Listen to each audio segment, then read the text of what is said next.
I used to see things as problems. I see things now as opportunities. People spend so much time staring at a door that's closed.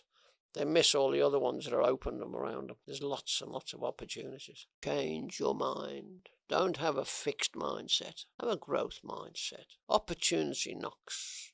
Some people miss it because they believe strongly they're not good enough, or they don't want to do it, or whatever it is. Have an open mind. Be open to everything. That's the secret. The communication is only 7% words. The gurus of self-help these days, they tell you communication is only 7% words. It's 7% is words. For people to understand you, it only takes 7% words. It takes 38% inflection, the way you speak, and the rest is gestures and body language. That's how people understand you. Is it a myth or reality?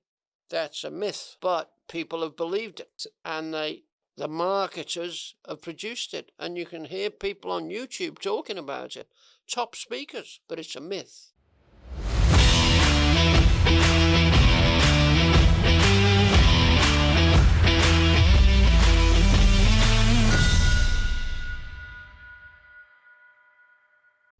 Ladies and gentlemen, welcome to another episode of Master More Podcast. I have the privilege and honor to have the first Aussie guest. He came all the way from Australia, not to the podcast, but I was privileged to have him with the podcast. Today my guest is none other than the Distinguished Toastmaster David Hugee. Sorry, don't mind my pronunciation. He done more than 20 years in Toastmasters. He have learned a lot, and he have lots of stories to share. And tonight, he's in the podcast. It is the night maybe for you, it is the morning maybe for you. What time that you watch this episode.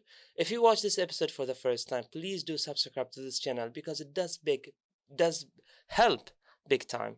If you're new to this channel, ensure subscribe, like this content, and write me a comment. And my promise is, the bigger this channel gets, the better guests that you ask for, and the most importantly, the guests who will provide value, lessons, and so that you don't have to do the mistakes that they have been through, and you learn from their experience. Ladies and gentlemen, it's a huge deal to have you here today, David. Thank you so much for making time to be here to the podcast. My pleasure. My absolute pleasure.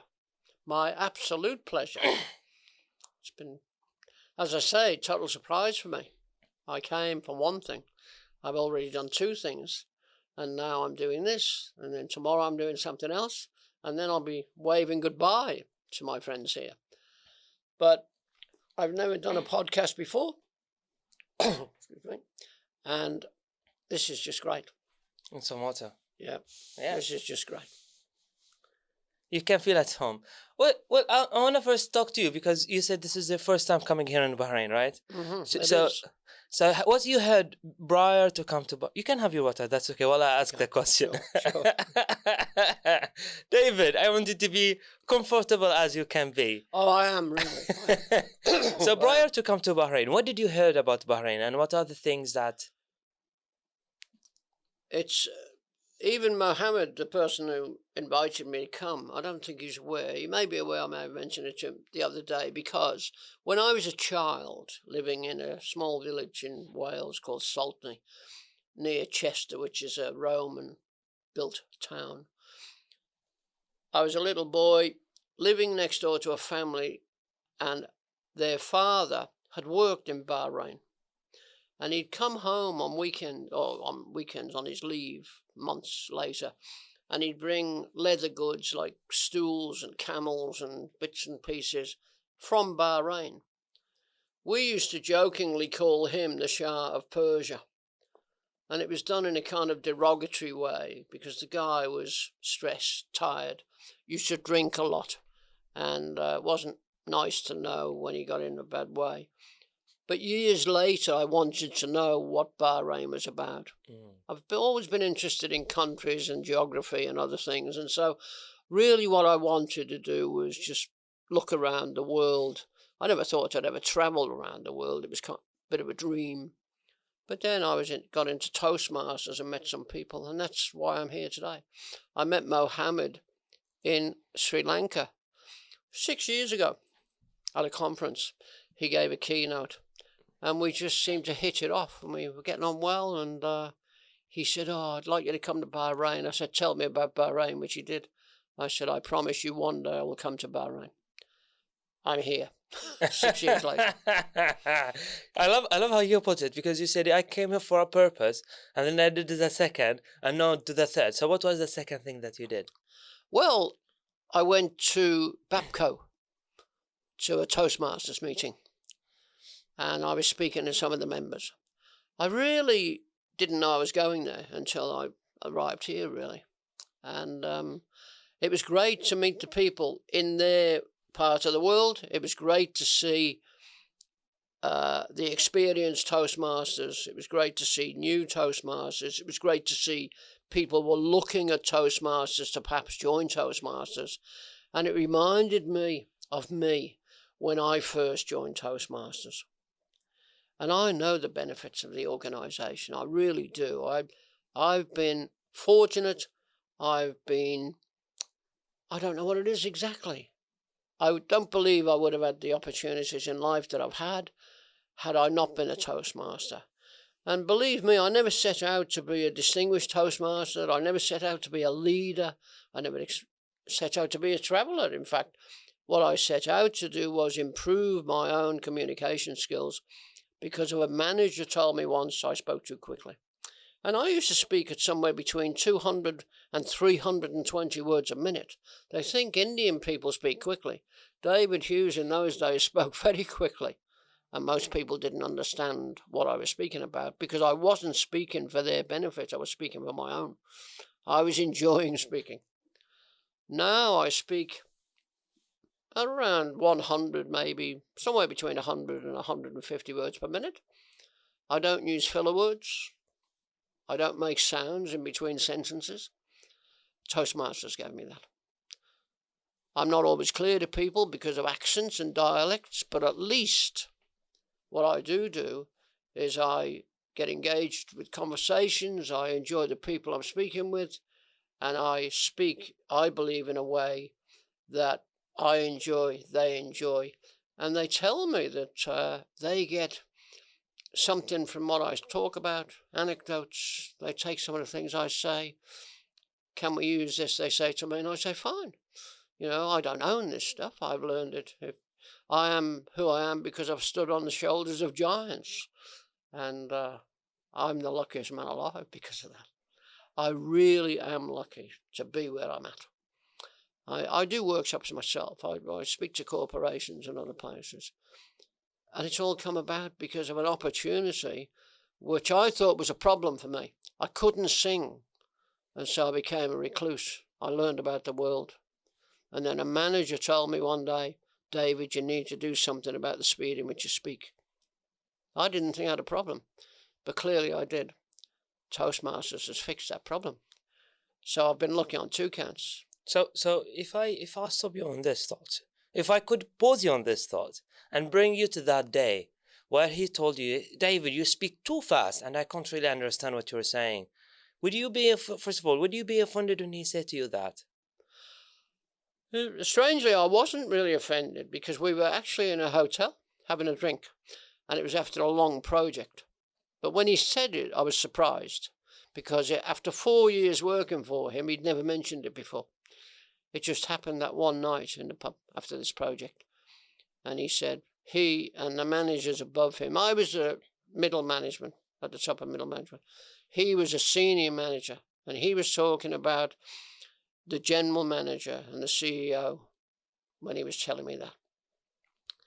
And I couldn't believe he said it. I thought he was telling me before that how they were very pleased with what I did, how my staff liked me and the work I was doing was brilliant and the staff were good people and everyone was pleased with what I was doing. I thought he was going to offer me a promotion. But it said, you need to do something about the speed in which you speak.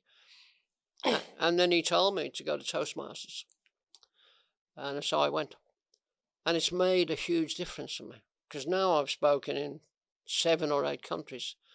I do workshops, and I do 13 different workshops, and I've learned it and I deliver it. And the thing is, I've never done it for reward in terms of financial means. I do it because I love doing it. And if people ask me for things, I will give it to them. I'm very careful, though, not to give too much, because I think that if you give of your talent, it's like, as I say to people, cheap work or little things, or cheap work, unskilled work is cheap. Skilled work isn't. And if you practice something and you become good at what you do, don't give too much of it away, because then it just becomes things people get for free. Wow. So value your own time, value yourself, value what you've done. Don't call it a superpower. Just if there's something you do and you do it well and the community benefits from it and you can be rewarded financially or otherwise, go do it. The Japanese have a system called Ikigai. Ikigai, and they're the 4 things they talk about. I didn't know that till I started doing Ikigai, but I used to talk about it anyway. But that's it. I'm good at what I do. I love doing what I do. For the benefit of the guests that clearly they don't know what Ikigai means, would you, from your perspective, I'd like your explanation, what Ikigai means? Ikigai is a program of longevity in a lot of ways. It's a Japanese character thing. There are 5 places in the world where people live to be over 100 years old, and they follow that. There are 5 steps to it. Start with small things. Don't go looking to be bigger than you need to be at a certain age. Just start with small things. You know, if you've got 2 ladders and one's got lots of rungs and one's got only half a dozen rungs, go on the one with lots of rungs, because at least you'll be safe. If you've got a ladder that's got only a few rungs and you try and step up on them, you might fall and hurt yourself. You cause some damage. So just take simple steps up the ladder. But as long as you keep stepping up the ladder over time, you'll reach the top. And when you're at the top, look down and just see where you've come. Because at the top of the ladder, you get a wonderful view. And people can see you up there. That's really what it's about. It's about not being, I don't want to be big and strong and the fastest. I don't want to be any of those things. I want to be happy. And to be happy, I just need to have some of the things I have. I need a roof, I need clothes, I need water, I need that sort of thing. And I need friends. I don't need 1,000 Facebook friends. I need friends. I do have 1,000 Facebook followers, but I need half a dozen people. I've created a table where 6 of us sit down. In fact, I'm writing a workshop just now, and it's that. The table, it's actually called 6 Sat Down. If people don't invite you to their table, and many people don't, build your own table. Gather 5 people. Sit down at the table. Talk about life. Talk about what it is you do. Do it slow to start with. Then, have a meal, but don't eat everything that's on the table. That's another Ikigai thing. Only eat 80%. Never fill yourself up with things, because if you fill yourself up with things, there's no room to put other things in there. So just eat 80% of a meal. That's the second thing in Ikigai. That's how it is when you're chatting with friends. If you have 20 friends, you may not eat enough. 5 or 6 is plenty. Surround yourself with 5 good people. Share with them. Listen to what they have to say. Don't believe you're the only one that knows. Everybody knows. It's all based on perception. There are 8 billion perceptions in the world. The odd thing is that I'm not the arbiter of the universe, and everybody in the world, apart from me, thinks about themselves. I think about me sometimes, but I listen to what they have to say about me. I share with them what I think about them, and together we collaborate. And together we work things out. And together we move forward. I don't know whether you've ever seen a motorbike rider, the bikies as they call them, with all the leather jackets, and everyone thinks they're in crime, and you see them with their tattoos all over, and there's hate on one hand and love on the other. If you speak to someone and say to them, what's the opposite of hate? They'll tell you, oh, what's the opposite of love? They'll tell you it's hate, but it isn't. The opposite of love is indifference. If you love someone and they're indifferent to you, that'll feel far more painful than hate. So it's not a true opposite, but love and indifference. You've got to have love, kindness. If you have indifference, and we were speaking about that earlier, we were saying no man can be a prophet in his own land. People don't value the stars of their own communities at times. Why is that? For me, it's because people are a bit afraid of that. They're taught they must be strong, they must be fast, they must be this, they must be that, they must be all these things, when in actual fact, what they need to be is themselves. They shouldn't be competing with other people. The only thing you should compete with is yourself. You just need to be better today than you were yesterday, or better tomorrow than you were yesterday. You need to be happy with your position as long as you realize you don't have to stay in that position. If you want to be wealthy, if you want to be anything, you have to work at that. Yesterday, for example, I'll give you a good example of that to explain it. I went to the Bab El Bahrain souk yesterday afternoon. An Uber driver took me. We were chatting a little bit on the way. But on the way back, he was telling me that I was a successful person. You're a successful man, he said. I said, how do you know that? He said, expensive clothes, gold watch, travel gadgets, shopping bags. You must be successful. I said, oh, that's interesting. He said, I want to be like you. I want to be successful like you. I said to him, success is a position, not a perception. Success is how you feel about yourself. He said, I'd like to be successful like you, and I'd like to see you again. And I thought to myself, without speaking to him, we could see each other very quickly if he doesn't put his hands back on that steering wheel and stop playing with his phone. Because all the way he was talking to me, never once looked at me. He didn't have his hands on the steering wheel, and he was fiddling with his mobile phone. It was peak hour, traffic. He could have killed both of us. So he would have seen me much quicker than he thought. What he also didn't realise was there was a time in my life when I was exactly like him. I was impressionable. I was reckless. I did all the things I was observing in him.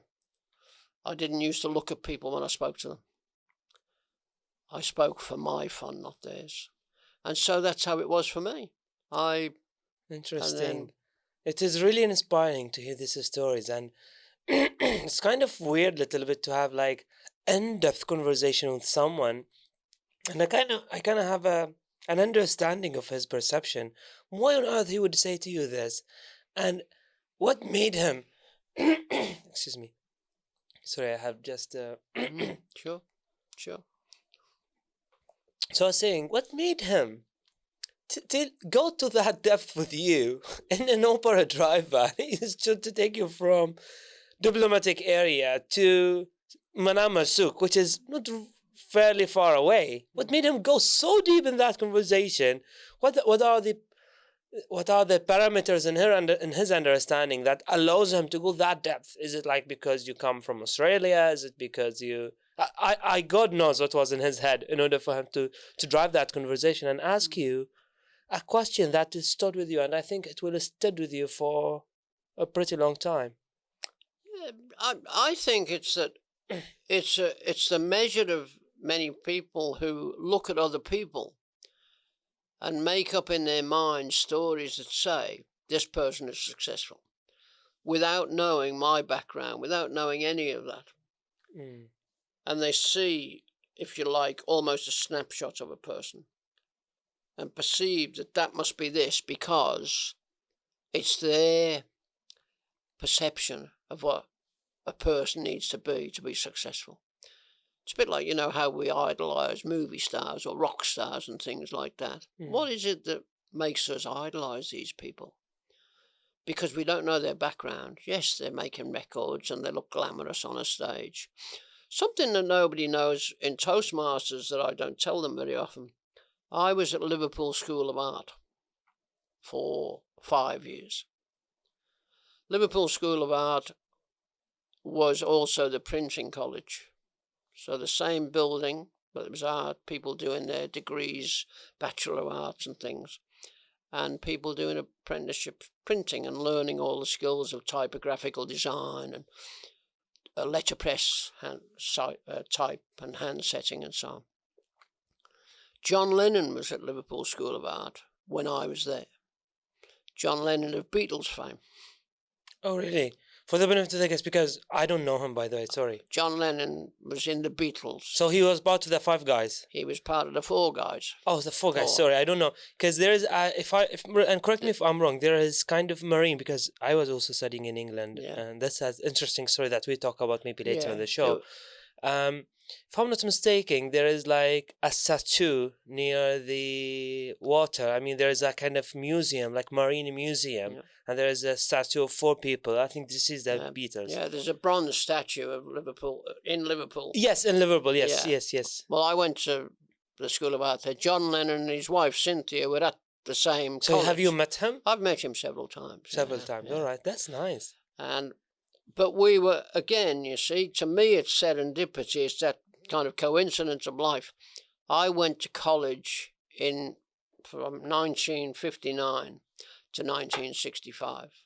That's when the Mersey beat, or that sound, erupted in Britain. The Beatles, the Rolling Stones, all those sort of people, it was that time frame. Carnaby Street, all the things that were important. Hush puppy boots, suede boots with elastic sides. We all had them. Cuban heel boots. The Beatles wore them. We had them. Three-piece suits. We had three-piece suits because we had to have them. We idolized the Beatles. Interestingly. So I've met him several times. People said to me, what was he like? He was just like you and I, except when he was on the stage. When he wasn't on the stage, just regular like us. When he was on the stage, he was the star. The same as you or I would be the star when we're giving a speech on the stage. We're up there performing. We're giving a speech. People are watching us. You don't get captive audiences often in the street or anywhere else. That's what it's about. He was a regular person. He was also sarcastic. He was very quick-witted. He could answer things very quickly. That's what made him good. His wife, Cynthia, who he divorced later and married Yoko Ono. He loved his second son, but he didn't like his first son very much. Really? Julian Lennon was pushed aside when John Lennon met Yoko Ono. They had a child, and that's the child he loved more. His wife, Cynthia, his first wife, now lives close to my eldest sister in North Wales. Wow. My eldest sister knows his wife well. Wow. How do you explain that? I call it serendipity. Serendipity is it's based on a play, Three Princes of Serendib. So it's things happen you can't explain them. Is it destiny? Is it this? Is that?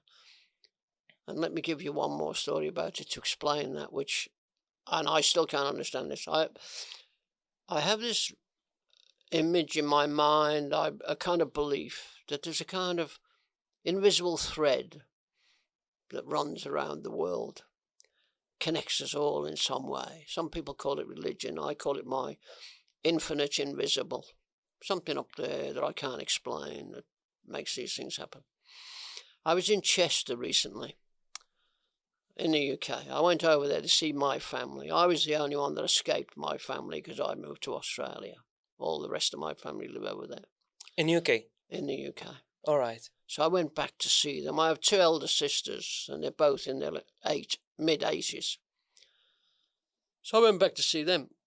And one day I was listening to a singer, young guy, busker. We call it busking. British people call it busking.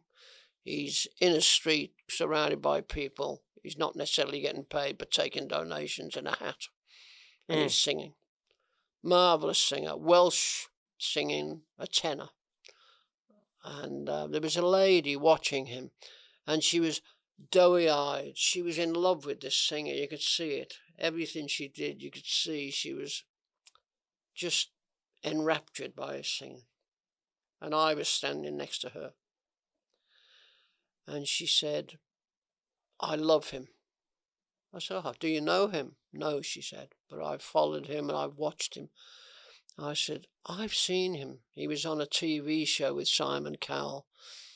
Britain's Got Talent. That's right, she said. They won that. I said, that's right.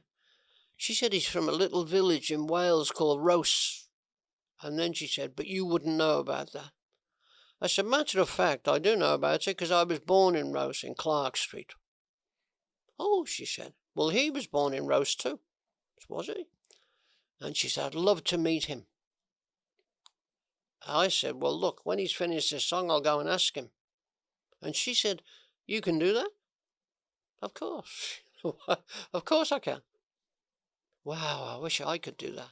You wait there, I'll go and ask him. So I asked him. He said, where are you from? I said, I live in Australia, but I was born in Rose, the same place as you. Oh, let you and I have a photograph, he said. So she's taken a picture of me and him, but she was the one that wanted the photograph with him, and then we took one of her. So that was that. That was great. I've got a picture on my phone for that. Then I sat down on a bench.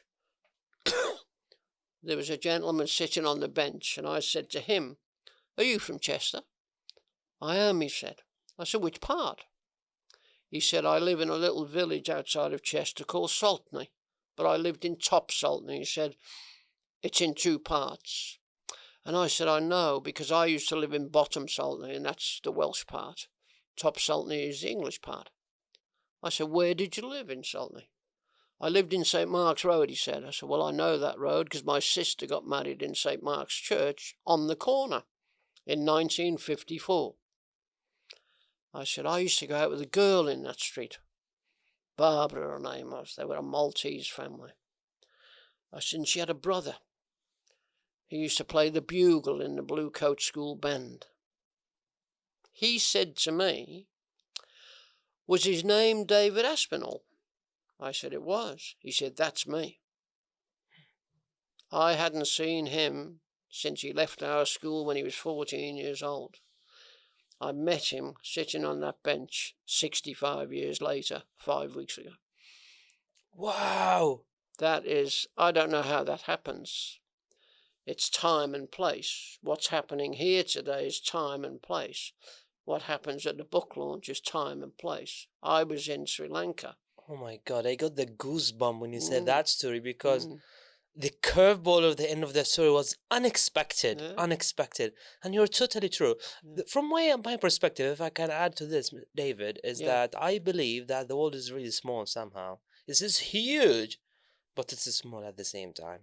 So I totally resonate with what you said and totally feel what you said because when you say the story, I feel the goosebumps. Because it has the same thing. So sometimes you think to people like, you not on earth how they were connected to things that you're expected that it's impossible to happen. Yet it happened. It does. There was a movie made of it called 6 Degrees of Separation. It was based on the fact that somebody wanted to send a parcel to someone, but they didn't know their real address. So they just put the name of the person on the parcel and put it to the post office. And they said, well, where do you want us to send this?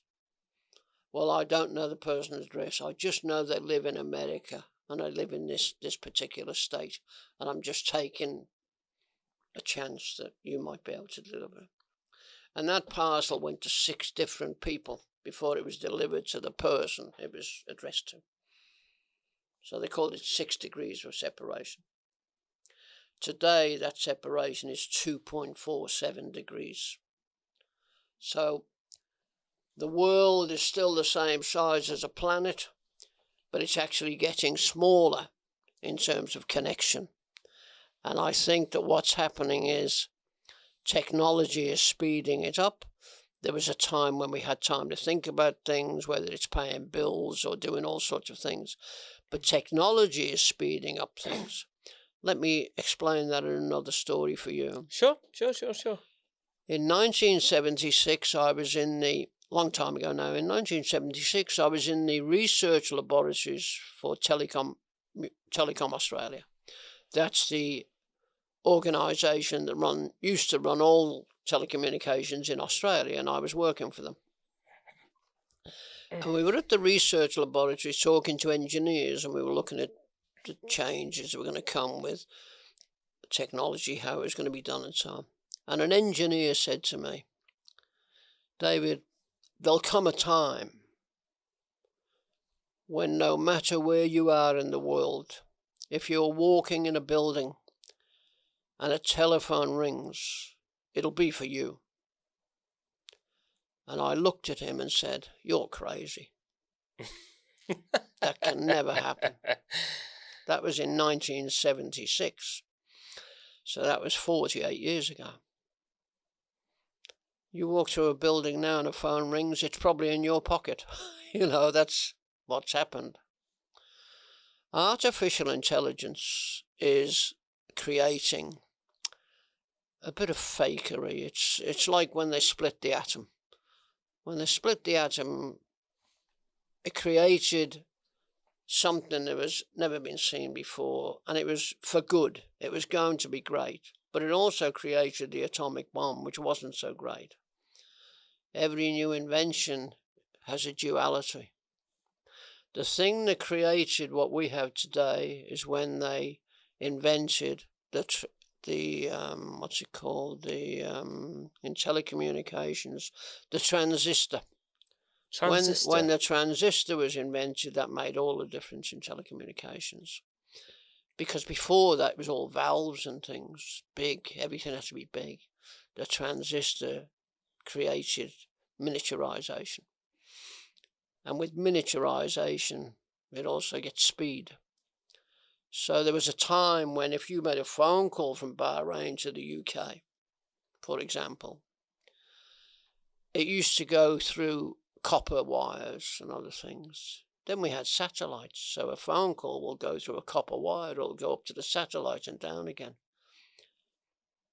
I don't know whether you know this, but every phone call there's a 7-second delay before the phone call is connected. And that's so as when you make a phone call, it can find its way to the other person, and it can either go by copper wire, satellite, radio, whatever. That's called the backbone of telecommunications. And I know this because I worked in telecommunications for a long time. That's the thing that's hard to understand. That's the thing that's hard to comprehend. That's the thing I understand it because I've worked in it. But I don't understand the brain power of the people who designed these things. Or I didn't, but I do a little bit now. And so I think that all things happen for a reason, but I'm not sure, excuse me, what that reason is. We're people, not robots, and yet it's almost like we're driving in a car wreck to making robots more important. People are kind of a byproduct. They're the ones that design it, and the robots take over. I don't think they will, but truly. But I think the problem we have is not enough people know how it happened, why it happened. And if we're not careful, we can repeat history, the bad stuff. They say if you don't know about the history, you might repeat it. The people need to be able to speak up at times, because we now have a situation, and I'm not political, but I'm watching what's happening in America right now. and people who've never been in politics are now going to run America. And it's going to be interesting. The richest man in the world has a position in the government in America. Because I think very wealthy people live by the golden rule. Do you know what the golden rule is? No, not really. And for the benefit of the guests, they must be really keen to understand what is the golden rule is. The golden rule is the people with the gold make the rules. That's the golden rule. The people who've got the gold make the rules. So we just have to watch what goes on. And we can sit quietly and do nothing about it. Or we can stand up and speak about it. So what's the difference? The difference is that the power is always with the people. But the people necessarily aren't going to change anything because they're either comfortable with what they have or they're too shy to speak up and say, I want more. You and I can speak about these things, and I hope you can edit some of this out if it doesn't suit, but I believe that people genuinely are good people. There are some not so good people, but people generally want what they need. They need to survive. People like me, people like you, Mohammed Hugee, Toastmaster people, we want to thrive as well, I think.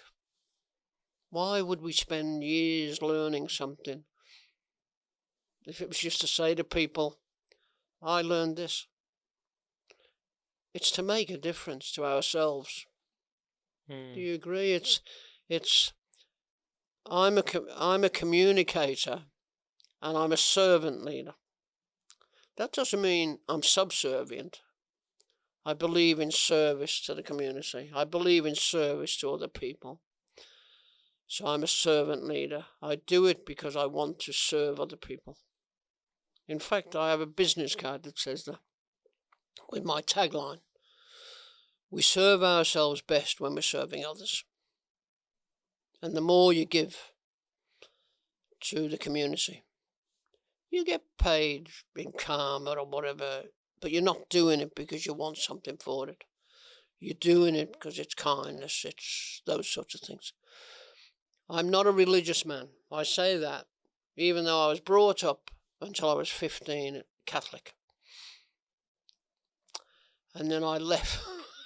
I stopped going to church, not because I didn't like Catholicism, but because a young lady that I knew used to sit in front of me in church, and she stopped going to church, so I didn't see it need to go again. It was one of those things. But I read all religions. I have a book about Islam, for example, which I read. I read about the Taoism, Confucianism. So I guess I have this capacity to read, but I have a thirst to find out what the world's about as well. I want to know about the community. And as I say, when we started, when Mohammed said to me, you must come to Bahrain, I said, I will come. It took 6 years, but I'm here. I've enjoyed every moment. I've got to know you and Mohammed and the people at Bapco and other places, the people at the souk, the people in the hotel. I love people. I've always liked speaking to people. I've always liked learning from other people. Recently, 2017, we were at Vancouver, the international conference for Toastmasters. And after the conference, we took a cruise to Alaska for 7 days. There were 360 Toastmasters on that cruise. Oh my goodness. From all over the world, including 10 that were from my country, Australia, and my district. And we stopped at Juneau. There's the main city in Alaska is Ketchikan. That was the first city in Alaska. First, yeah. And Juneau is another city. It's the passage into Alaska. You're sailing through icebergs and all sorts. Polar bears in Alaska. It was an adventure. we got off the boat in Juneau to have a look around. And I was a smoker in those days. And it was raining, so I ducked into a kind of shelter to light a cigarette. 4 people surrounded me. And they looked like homeless people. And asked if they could have a cigarette. And I said, I'll give you a cigarette. I'll give each of you a cigarette. But I want something in return. What's that? They said. I said, I want you to tell me how to say hello and goodbye in your language. And then I gave them a cigarette. And I lit their cigarettes and we started chatting. They spoke a bit of English. And we enjoyed our cigarettes. We enjoyed the conversations. When I got back on the ship after, the people that were with me from Australia said to me, why did you waste your time talking to those people, David? We did this, we did that, we did. I said, because they're the real people of this place. What you did is supplied by the Americans. They own all the shops in the street. Every shop in that town was owned by the Americans. The cruise ship was owned by the Americans. All the stalls selling food, they were Americans who just happened to be in Alaska. It was business. But the people on the ground were the real people. They were the people that taught me about Alaska, what it was like living and that sort of stuff. The people in the shops didn't teach me that. What they taught me was money talks. And those people couldn't afford to go in the shops I was going in. I felt sad about that. That's the kind of person I am. Wow, interesting. That's a really interesting story. This is maybe the second time I'm feeling goosebump again. What an interesting story that you're articulating. You're quick-witted in choosing the right stories. Bloody hell, this is like the most interesting stories I ever heard. And it happens over less than 30 minutes in my watch. And you kind of articulate them in a way to tell me something indirectly with a story. That's a technique. That's a huge technique, actually. Well, oh my God. I'm a blessed, David, to that moment that you had a conversation with Muhammad. And I'm blessed that you have a thought and you made a promise to Muhammad. And I'm blessed that after 6 years, you made this trip to Muhammad. I'm blessed that I interviewed Muhammad 2 months from now. And I'm blessed that Muhammad, I came to the mind of Muhammad when you come all the way from Australia to Bahrain for his event. And I'm blessed that Muhammad connect me with you and had this shooting episode with you. If I'm not blessed and have that kind of a thread, you wouldn't be in my path as well. I would see it this way as well. So if I didn't interview Muhammad, I wouldn't be having no way on earth I'm gonna meet you. Maybe if I progress in a competition or something, you're gonna be a judge or something. But we didn't necessarily to have that authentic experience of talking to each other. And I value what you said because I have a similar thing I would like to share as well. Sure. And it's stuck with me because I never noticed that. I didn't believe that it's noticeable. And yet, when a trainer is outsourced trainer coming to the company where my day job is, and he says that to me. He said, "It is really weird to see you speaking to everyone and everybody, so he knows everybody." So I had a kind of personality. I speak with the cleaner. I speak with the, not even the cleaner that he works for us, even the cleaner that he come from a different background to support our company. It's not even within the company. Like they have like outsourced cleaning services and then they clean. Then I know them, I know where they're from, and I try to speak their language. I also did this kind of trick. So for example, I asked some of them, he said, I'm from Nepal, and in his life maybe so not anybody talked to him about that. So I told him, I said to him, when I was young, I was telling him that story, and it started with me that story. I was telling him, at one point of my career, when I started my career, I used to take bags. And he told me, no, you isn't. I tell, yes. You see me now, today, when I had my master's and I graduated and I came back from UK and got, let's say, a professional job. But back in days, I didn't. And I told him I used to take bags. And he said, I don't believe you. I said, I want you to believe me.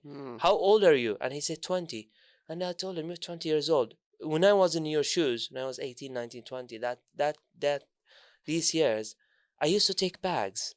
And I'm not feeling any sort of offended when I tell you this. I am telling you because I never let that to continue. Because I knew that I just have to do it because I want to work and study at the same time, and I have no choice because I am accountable enough to take the decisions, and I want to prove to my parents that, hey, you know what? I can't do this myself. I respect that you're gonna be with me if I need you, but since I can do it myself, I rather do it myself. And you observe me. And if I need anything, I'll come back to you. That's my promise to them. But please don't let me stop working in any place I find. And that's the only place I find because it can has the opportunity for me to work and study so that I can study, but then I can have my own things. So when I drive this conversation with him, I blew him away. I got him inspired. I was telling him that you can go for English course, you can do this, you can do this, you can never think about that.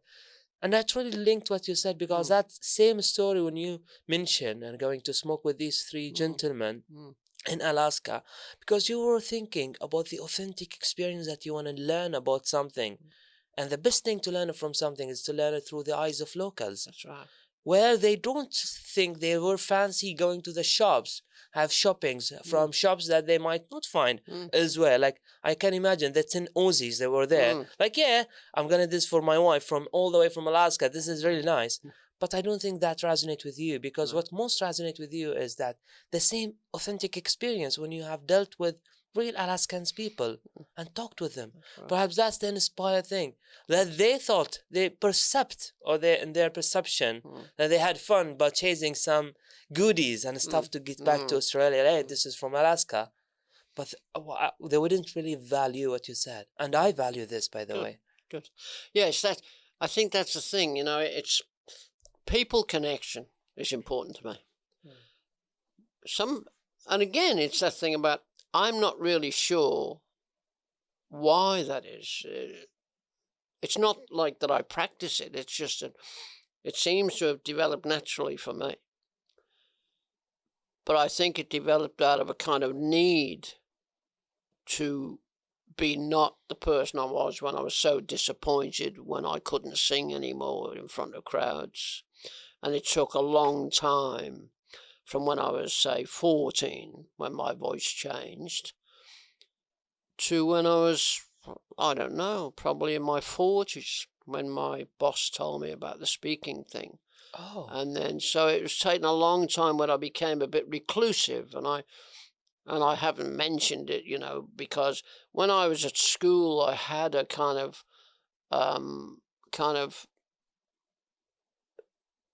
low, not lower voice, but I had a high-pitched voice that helped the singing in a lot of ways.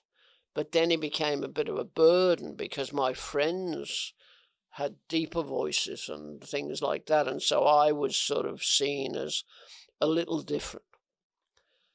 And I felt a little different. I wasn't as strong, I wasn't as fast, I wasn't as muscly as some of my friends. So it makes you a little bit on the outer, and so it seemed I had to work harder to remain as friends with them. While they did some of the more difficult things, I didn't, and so I felt a little bit to one side. So I just took to reading books and listening to music and other things and staying indoors sometimes. And then when I sort of met the opposite sex, that was different, but I spent time with them, you know, not with my friends. And I think that for me, when I met my wife, I was 27. It was in Scotland. I was working there, and we got married and we went to Australia. And she was very strong. She's strong-willed, and her father had taught her to be strong. And she was exactly what I needed. She had this strong character. I was kind of a bit reckless, but it worked for us. She was like my rock, and I provided whatever she needed in her life. And yeah, and it was just, and we met by accident. You see, that's the thing. There's this thread that runs through all my experiences, that I've had these opportunities bestowed upon me by who knows what. And I loved folk music. There was a particular song that was my favourite song. And it's started with, "A dance one night when the world turned black. It's hard to dance with the devil on your back. A dance for the fishermen James and John. And I am the dance, and the dance goes on." There's some of the words from it. And it has a religious connotation, because it's a story really about Jesus and his, the disciples. But I liked that song. I liked the way it was sung and so on. And I asked someone, was it a good pub in Edinburgh where I was working, where they played folk music? And they told me the name of one. It was called the Totem, in a place called Bruntsfield in Edinburgh. You'll find it there, David. They play music every Friday night. And I walked in this pub with a friend of mine and two telephonists, because we were working in telephone exchanges, installing equipment. And we took two young telephonists with us, went out for a night out. Walked in this pub, a small bar. They were playing that song. Two people, the girl was singing, guy playing a guitar. And I'm sitting there enjoying a gin and tonic. My friend's got a beer, the girls are having their cocktails or whatever. And I looked across the bar and I saw this vision of loveliness serving drinks, who was match completely my ideal lady that I looked for. Long blonde hair, slim, about 5'6". That was my ideal.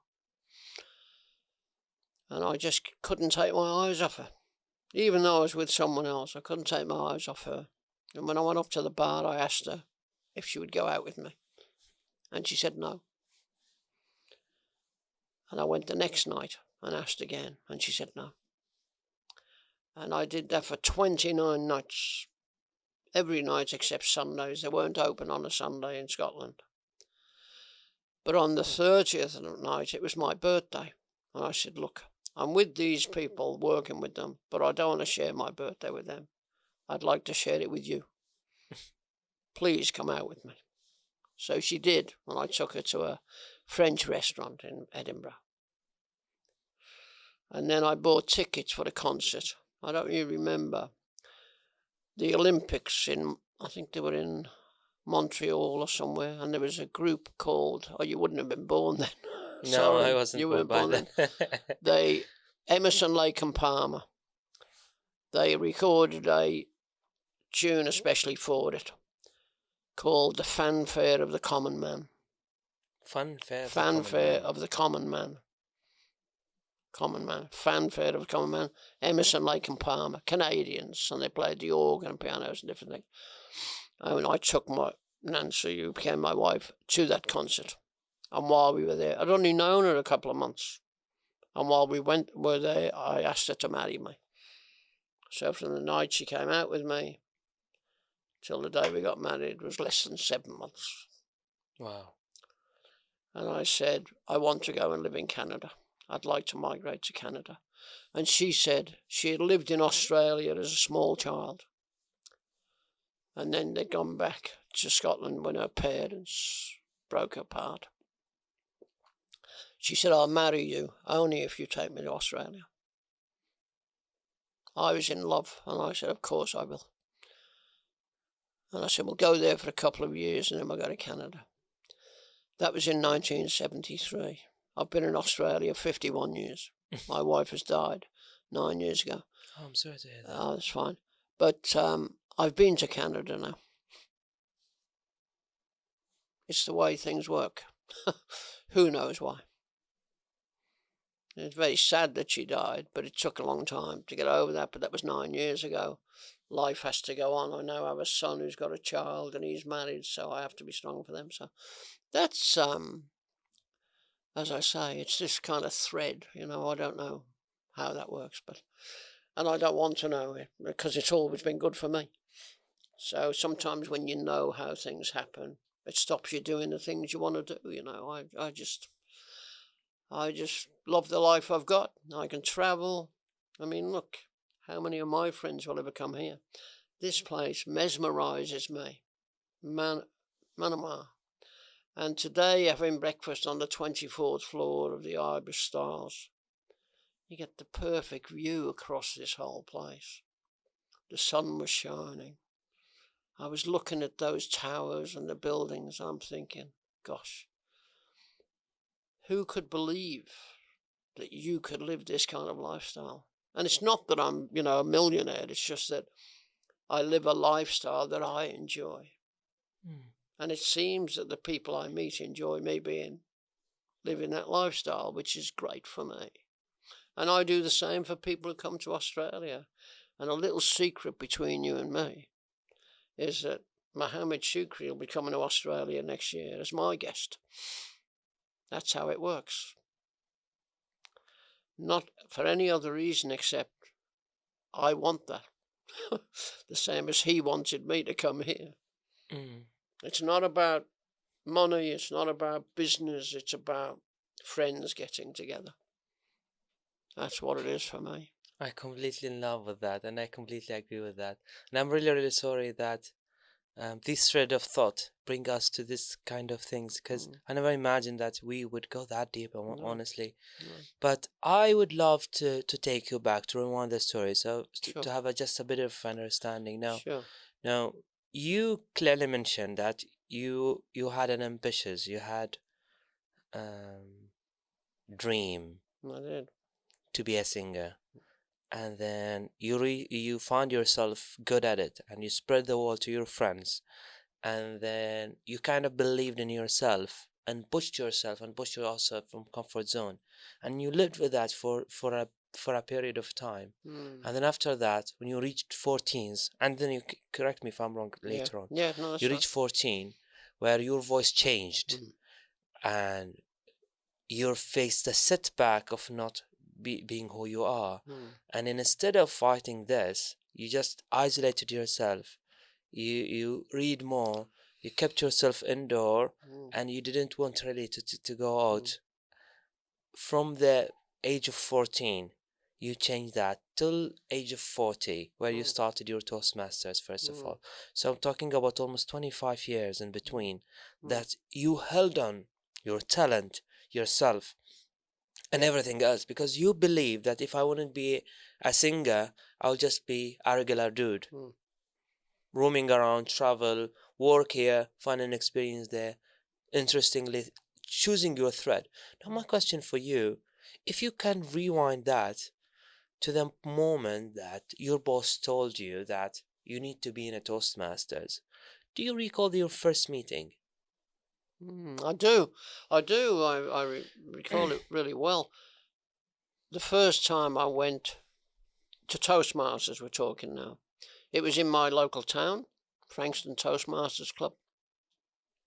And I walked through the doors and I said, look, somebody encouraged me to come to Toastmasters and they suggested I come here. And he said, great, come in and sit down and you'll see what we do. We won't ask you to say anything, but you'll learn from us and you'll see what we do. All the people wore suits and the men wore ties, the ladies wore beautiful clothes. And I was there for a couple of hours watching it. I hadn't said anything. And thought, this is not for me. I don't see myself coming here. And I thanked them. And they gave me some paperwork and said, if you would like to join, please come back. And you can come 3 times and then we'll ask you to join. I said, okay. And I went home and my wife said, how was it? And I said, it's not for me, Nance. I'm not really interested. They seem a bit too smart for me. And they speak and then they do these kind of parliamentary procedure where they run business meetings and things. I said, I don't think I want that. And my wife said, David, go back. Go back. Keep going. Do what your boss told you need to do. I said, well, do you think that too? She said, well, you do speak too quickly. So that was another kind of, Realization moment for you. it was a turning point, as one of our friends says. And yeah, so I went back. And then I had a mentor, and the president of the club he was at the time came over to me and said, "Are you interested?" I said, "Yes, I am. I'll come back, no problem." And interestingly enough, I started to like it. They told me what I could do. I could give speeches. I could evaluate, timing, do all these different things. And I liked it, and I read all the literature, and I practiced, and I did all the things I was asked to do. And I got really good at it. Won a few contests, and did things. Served on the committee. Served at the district level in that 7-year time frame. And you were in UK that back in time, or in Australia? In the UK, yeah. So you did sorry, no.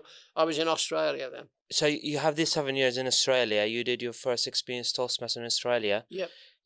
And back in time, you because basically your boss asked you to, and then your wife backed it up by supporting you to be there again. That's right. My wife was a wonderful speaker. She wasn't a Toastmaster or anything. She'd been on the radio several times, raising funds for an organisation she worked for. But she was a beautiful speaker. She lived on the east coast of Scotland. If you've ever heard Scottish people speak from Glasgow and other places, they have this real kind of guttural accent. Yeah. Edinburgh people don't have that. They speak with a very refined, beautiful voice. Yeah, I know what you mean. My wife was like that. All right. No, I had. So her encouragement paid for me to go back. Did you believe in her when she said that? Yes. Like, like for example, if I recall you this, and I want to dig more because to have understand your perspective, because maybe your boss said to you something, perhaps you have boundaries that you think that what makes him think that what he said is true. At the end of the day, this is his perception, his way of thinking about me, not necessarily it is true, correct? And so, but your wife know you deeper level, and she know the strength within you. And when she packed that up, I think this kind of influence you and change your mind. Well, yeah. It did a lot, because she knew me better after being, married at that stage. We'd been married for, 86, got married, so we'd been married for 13 years. So she knew me better than most people. And she knew that my boss was right, that I did speak too quickly. And that, he had a need for me to speak differently because it was management, it was telecommunications. I didn't know at the time that we were going to be changing the organisation, and they were looking for people to be the change agents. They were looking for people to go in front of the other staff and speak about the changes. I didn't know that at the time. He saw something in me that I could do that because of the way I operated and things, but he didn't believe. And in one sense, he never told me this, other people told me this, that he saw something in me. He needed people to speak to the other staff in a way that they'd believe who was speaking to them. I had the knowledge about telecommunications. I had the knowledge about what I did. I had the knowledge about a lot of things. But he didn't believe with my speed of speaking it would get the message across. I was told that later. He didn't tell me that night when he said to me, "Go to Toastmasters." So in one sense it was, it wasn't truly understood. But when my wife said to me, "Go back, your boss is right, you do speak too quickly." Yeah, I took that on board and said, right, I'll do that. And that's what I did.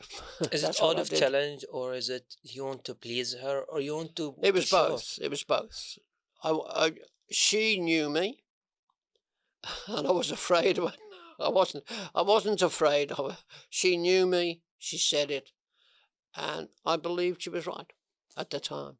Especially when your ideology explaining yourself that you just said, "I'm reckless." Oh, I was reckless. Yeah, I was terrible. I was terrible. And I was, I took too many risks. I did things that other people wouldn't do. And it was, some people know that when I brought one of the world champion of public speaking to Australia, the year that he won, in the Toastmaster year, because he won in August 2014, and I brought him to Australia in 2015. Now, and it was all based on him saying to me, I've never been to Australia. And I said, leave it with me. And that was just a response to him. And I wasn't going to do anything about it. It was just kind of brushing him off, really. But his best friend, or one of his friends, knew me and told me he was serious. I said, all right. And he rang me later and asked how the plans were going for him to come to Australia. So I had to do something then. I said, they're going really well. Yeah, I know some of the people, and I'll try and dovetail it into your world tour. But I didn't go to the district and ask them to help. I did it for my club. And I had the wherewithal to do it. So I paid for it all before he came. His airfares and everything else, the hotels, each that and so on. And then I sold tickets after. 300 of them to get the money back. That was reckless. I should have gone to the district, say, can we afford this or whatever. But I didn't. I wanted to prove I could do something worthwhile. And I did. And then I changed. And I changed in other ways too, because I was a manager in telecommunications. I was being trained to be a change agent. It was in the time when neuro-linguistic programming was becoming big, NLP, lots of people talk about it these days. There were people who were experts at it. There was a time for lateral thinking instead of fixed thinking. Edward de Bono wrote a book, Six Thinking Hats and other things. All of these people came to Telecom to train me and 42 other people about the future. Edward de Bono gave us workshops. I was at them. Time management was being introduced in a big way. It had been, but it was becoming bigger. The Danish company Time Management Incorporated, they were the biggest competition with Filofax and other companies. The owner and founder of that company came to Melbourne to teach me and my friends about time management. Now, here's an interesting story which I'll tell you. In this workshop on time management, it was over a week, the thing. They gave us almost like a book, like a film script. We had a cutout in the front of it. We had to put our picture in that. We had to read this book every day.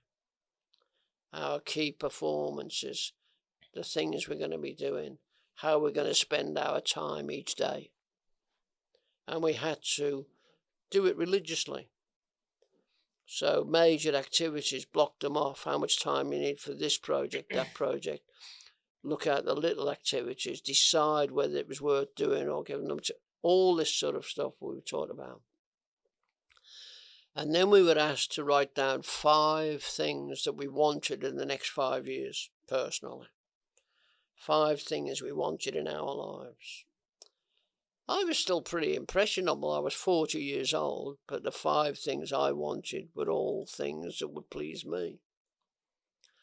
I wanted a big house in Mount Eliza, which was a couple of miles away from where I was, and the houses up there were pretty expensive, but I wanted one. I wanted to pay cash for a Toyota Hilux truck. Not a bank check, actual cash money. And I wanted to do that because it would make me look good, I suppose. I wanted a child, which we didn't have any children at that stage. We were on the program to adopt a child, but that was going to take for years. But I wanted that. I wanted $160,000 in cash in a bank account. At the time, I had about $4. I wanted 160,000. And I wanted to be retired from the paid workforce. So the plan was 5 years later, that's what I'd have. That was this time management thing. Other people were talking about getting married and, going to live in another country, but I wanted 5 things that were all about money and impression and all that stuff. 5 years and 6 months later, almost to the date, I had the big house in Mount Eliza. I'd been in a car dealership and paid cash for a 1-year-old Toyota Hilux. Our adoption of our son was close. I'd retired from my job. And my figure that I got when I retired was $168,000. And that was in the bank. Now, that was great.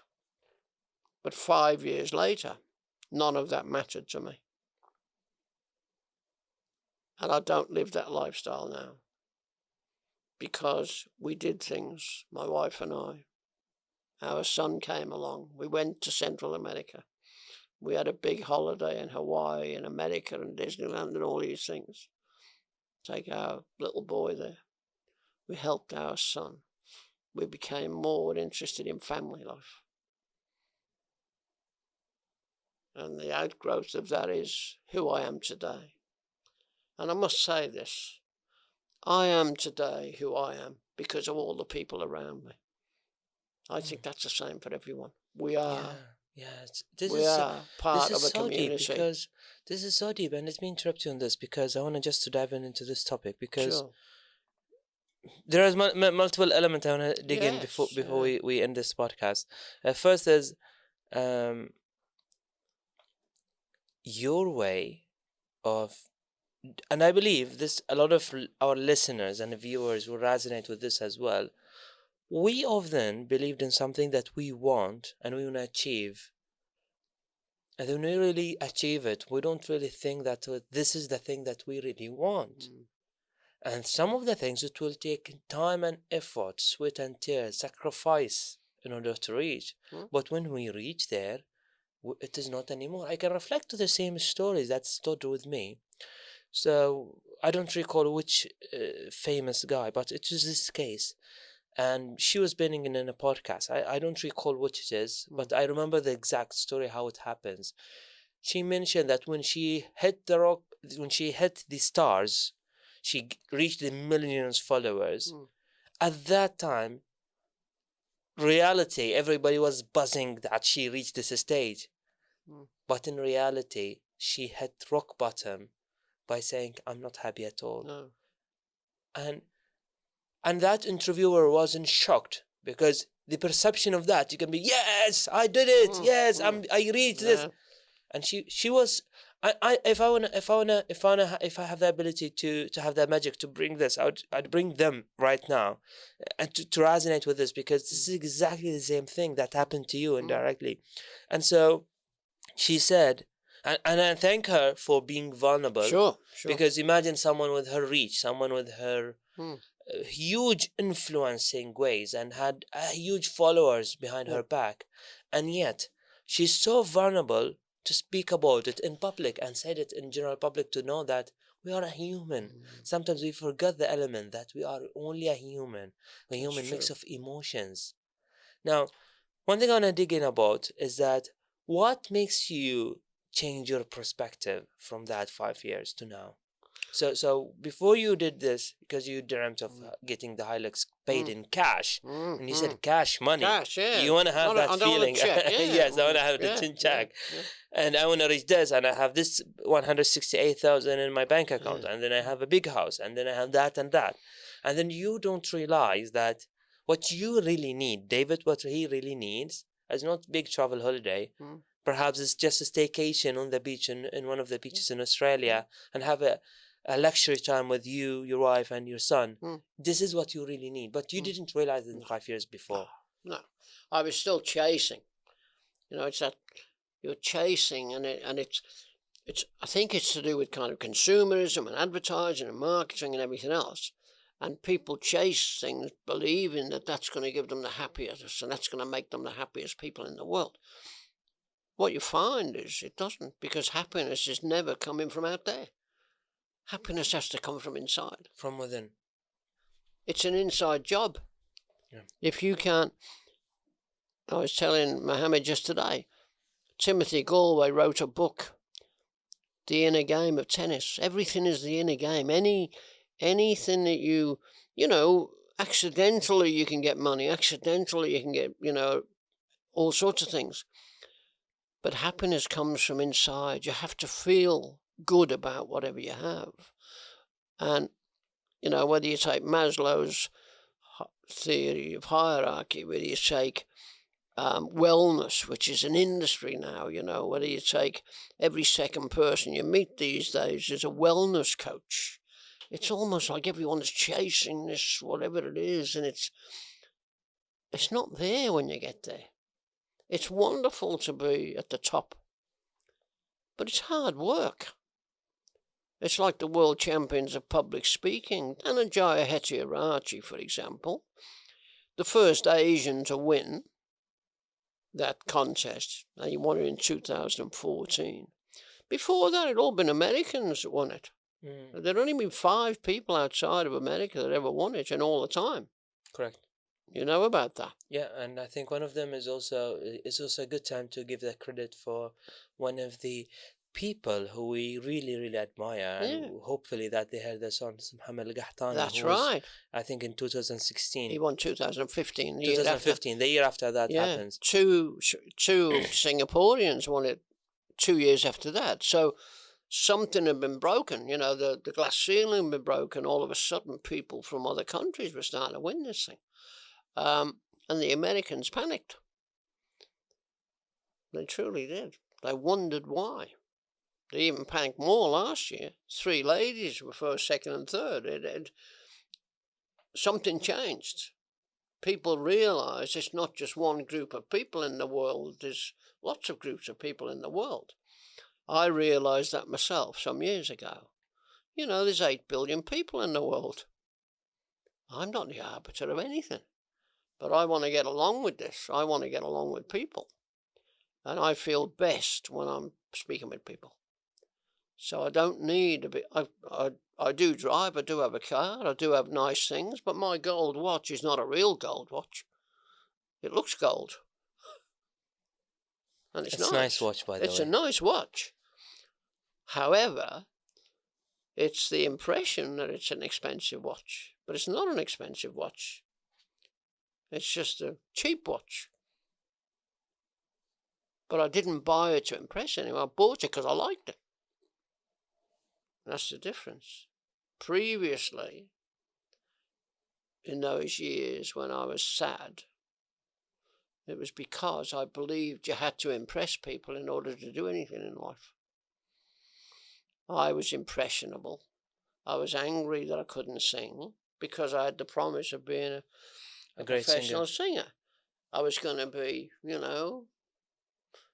wealthy. I was going to have all the things that money gives you. And then I realised later, even with the time management and the things I had, and it wasn't just me, my family had it, but and later in life you get a bit smarter and you realise money doesn't buy you happiness. You can't eat money. You just have to, it helps. You can be happier with money than you can without it, but you need what you need. It's not what you want that matters, it's what you need. We need to have food, we need to have sustenance, we need to have friends, we need to have something that keeps us busy. If you've got all of them, they will make you happy. That will come from inside here. If you've got your faith, whatever it is, okay. The difficulty, I think, is that as, what's his name, Sir Kenneth Robinson says, we are conditioned to believe one thing when the opposite is sometimes true. I don't know if you've ever seen Sir Ken Robinson's TED Talk. 42 million, 45 million people have seen that. as one grows up, different groups of people are telling you what you can or should or shouldn't do to be successful. And it's almost like imagination, creativity is taken away from us. If we were just left to our own devices, we might be a lot better off at times. Let me give you one more story. Of course. I run a workshop called 4 Sheets of Paper. And it doesn't take too long, an hour and a half, the workshop. And I give each participant 4 sheets of paper, A4 size sheets of paper. They're all pre-printed. You have to imagine you're going to live to be 100 years old. Each of these sheets represents 25 years. So the first sheet of paper is white. It's numbered at the top left-hand corner, 0 to 25 years. And there are 5 lines on it. And on the 5 lines, you have to write the 5 things your parents wanted you to be as you were growing up. Okay? So whatever it is. So that's the white one. Then you move to the next one, which is a green one. Green paper, light green. That's numbered 26 to 50 years. 5 things that your employers want you to be when you work for them. Only 5. And you put that to one side. You're now 50 years old. The third sheet is blue. Blue sky thinking a bit. 51 to 75. You're now in the 3rd quartile of your life. And you write 5 things down that everybody else expects from you, or wants you to be, or whatever. And then you're in the last sheet.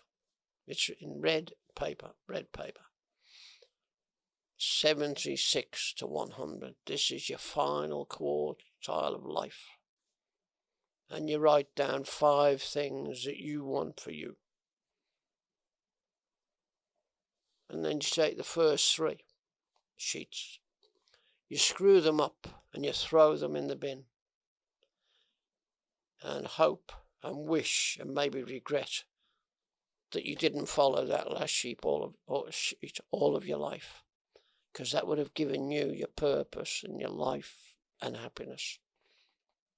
These other 3 sheets took away from you things that you may have enjoyed, but you never got to try because other people were telling you how to live your life. If you come on my workshop and see the look of surprise on people when I tell them that. Oh my God. They go, it's like the penny drops. I've been living my life to please my parents, my employers, my friends, my this, my that. I wanted to do this, but I put it to one side while I did all this.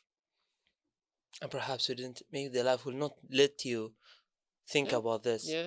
Well, you're going to be busy with that. Yeah. Your time will be up. Yeah. And in the book by people who write about, people's last dying moments in palliative care places, some of the biggest regrets people have are not doing what they wanted to do. Because they did it what other people wanted them to do. And I'm not saying it's wrong. It's, culturally, we do obey our parents. I did, I always said I was always good to other people. I always said please and thank you, and I did that. That's polite, that's respect, that's good manners. And I still do that. And if somebody addresses me, says, they call me Mr. David when I go to other countries, and that's a cultural thing, okay? Yeah. And I I hope say that you don't offended by that. No, I'm not offended by it, but I often say to cab drivers and other people in the hotels, just call me David. And they say, no, we call you Mr. David out of respect, and I know they're trained to do it, but I get on with, if I stay in hotels long enough and many times, I feel like part of the family. Because they treat me really well. I treat them really well, I give, in the hotel, I've been in this hotel 2 days. I've been giving fridge magnets to the people on the desk because I like speaking to them. They speak to me, and that's what it's about, Interesting. I don't want to let you go without asking you this, because I want to know the impact of Toastmasters If your manager has told you something, and then you devoted your 7 years in your life, first experience with that. So if I would take you back to that moment where you realize the potential of Toastmasters, and you've seen it, how it has changed and transformed your life. What happened after that? I'm just curious to know what your manager would see when you had, let's say, established yourself as a experienced Toastmasters. Yeah. He asked me one day, would I speak to the staff? Because I was good at speaking. And the stories I told were really interesting. And that people learned from the stories. Yep. And we were working on the program to change the organization, because change is happening all the time. It's constant. We were going to downsize the organization from 108,000 permanent people to 28,000 people. Oh my God. It was a 80% huge change. redundancy. Yeah. Oof.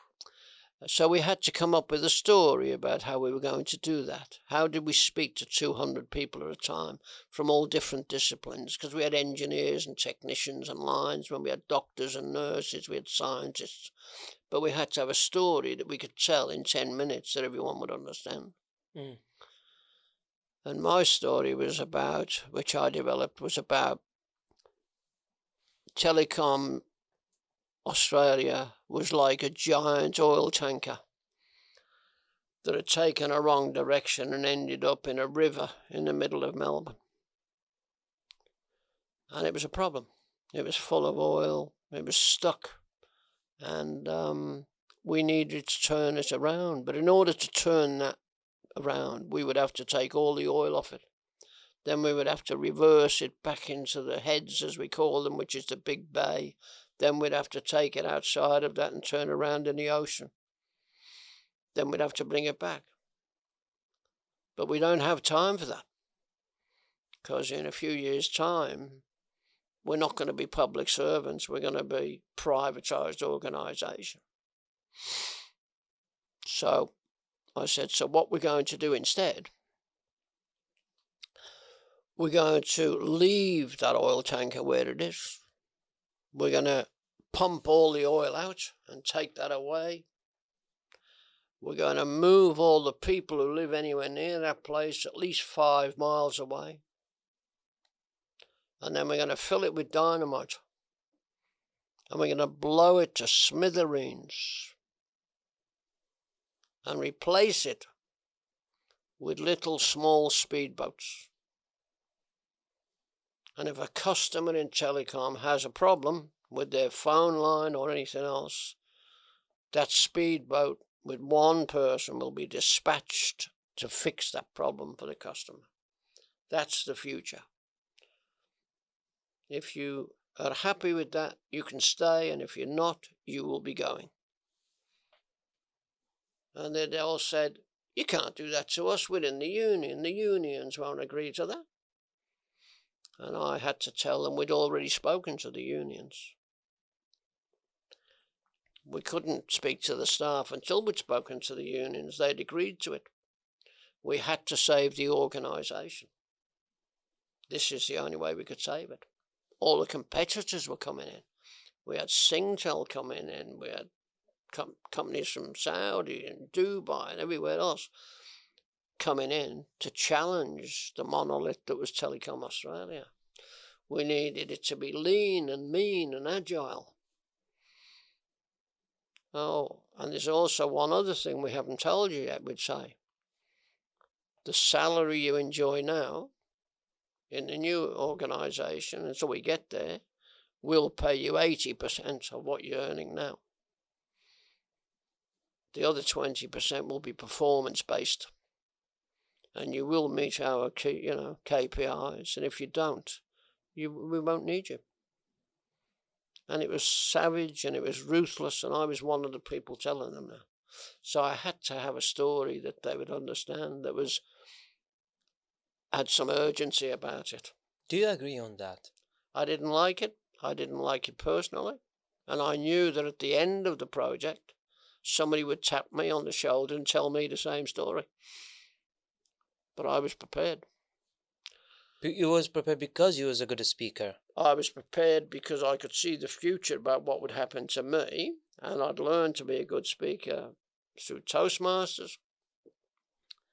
And as I said, I left telecom in 1991.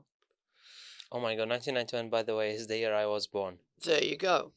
And even though I left then, 1991, I joined Toastmasters in 1986, so that was 5 years later.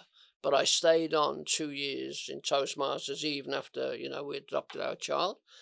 And then I had that big break of 16 years, and then I came back to Toastmasters. So when you came back to Toastmaster, was it on the Australia soils, or you were in UK? No, I was in Australia. Yeah, you were in Australia. And I went back to Toastmasters in Australia, and I've been back now since 2008. So I've been back there 16 more years, and I've developed more and more now. I'm developed so much so I can sit and do a podcast with people I've only met today, and go and speak to crowds and things, which is great. Which is fantastic. There's no doubt with that. I can hear there's kind of thunder sounds outside. I was thinking it was sunny, it wasn't thunder sound, or was there someone moved things around behind the studio that I don't know. Something's changed. Something's changed. Yeah, something crazy. Here's the thing. One of my signature speeches, which I do sometimes, is about change. And I started by saying to the audience, there's a vicious rumour that has been spreading around the world for years. Everybody believes it.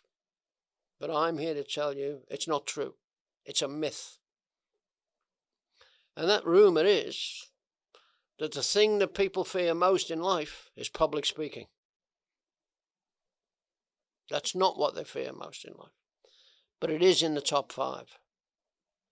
If you can't do public speaking, if you can't communicate well, there may be no future in the future for people like yourselves. Things are changing so very quickly.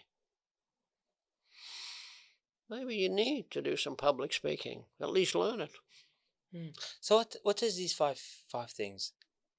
What are the 5 things that change? The 5 things. In terms of how you change. First of all, you've got to know your own value. What value are you to you? Not to other people. What value are you to yourself? What's the most important thing to you right now? What do you want? See, it's about that. What do you want?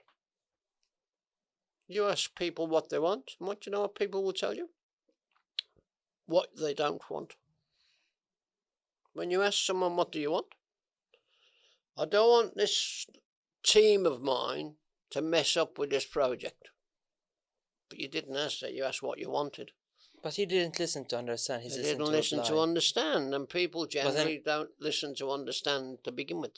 Yeah, exactly. If you ask me a question and then I reply what I don't want, that's clear I don't answer your questions. Understand. That's right. Then I've got to ask you another question. What do you want? When do you want it?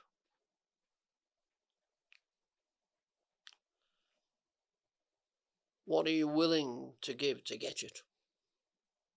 What are you willing to give to get that?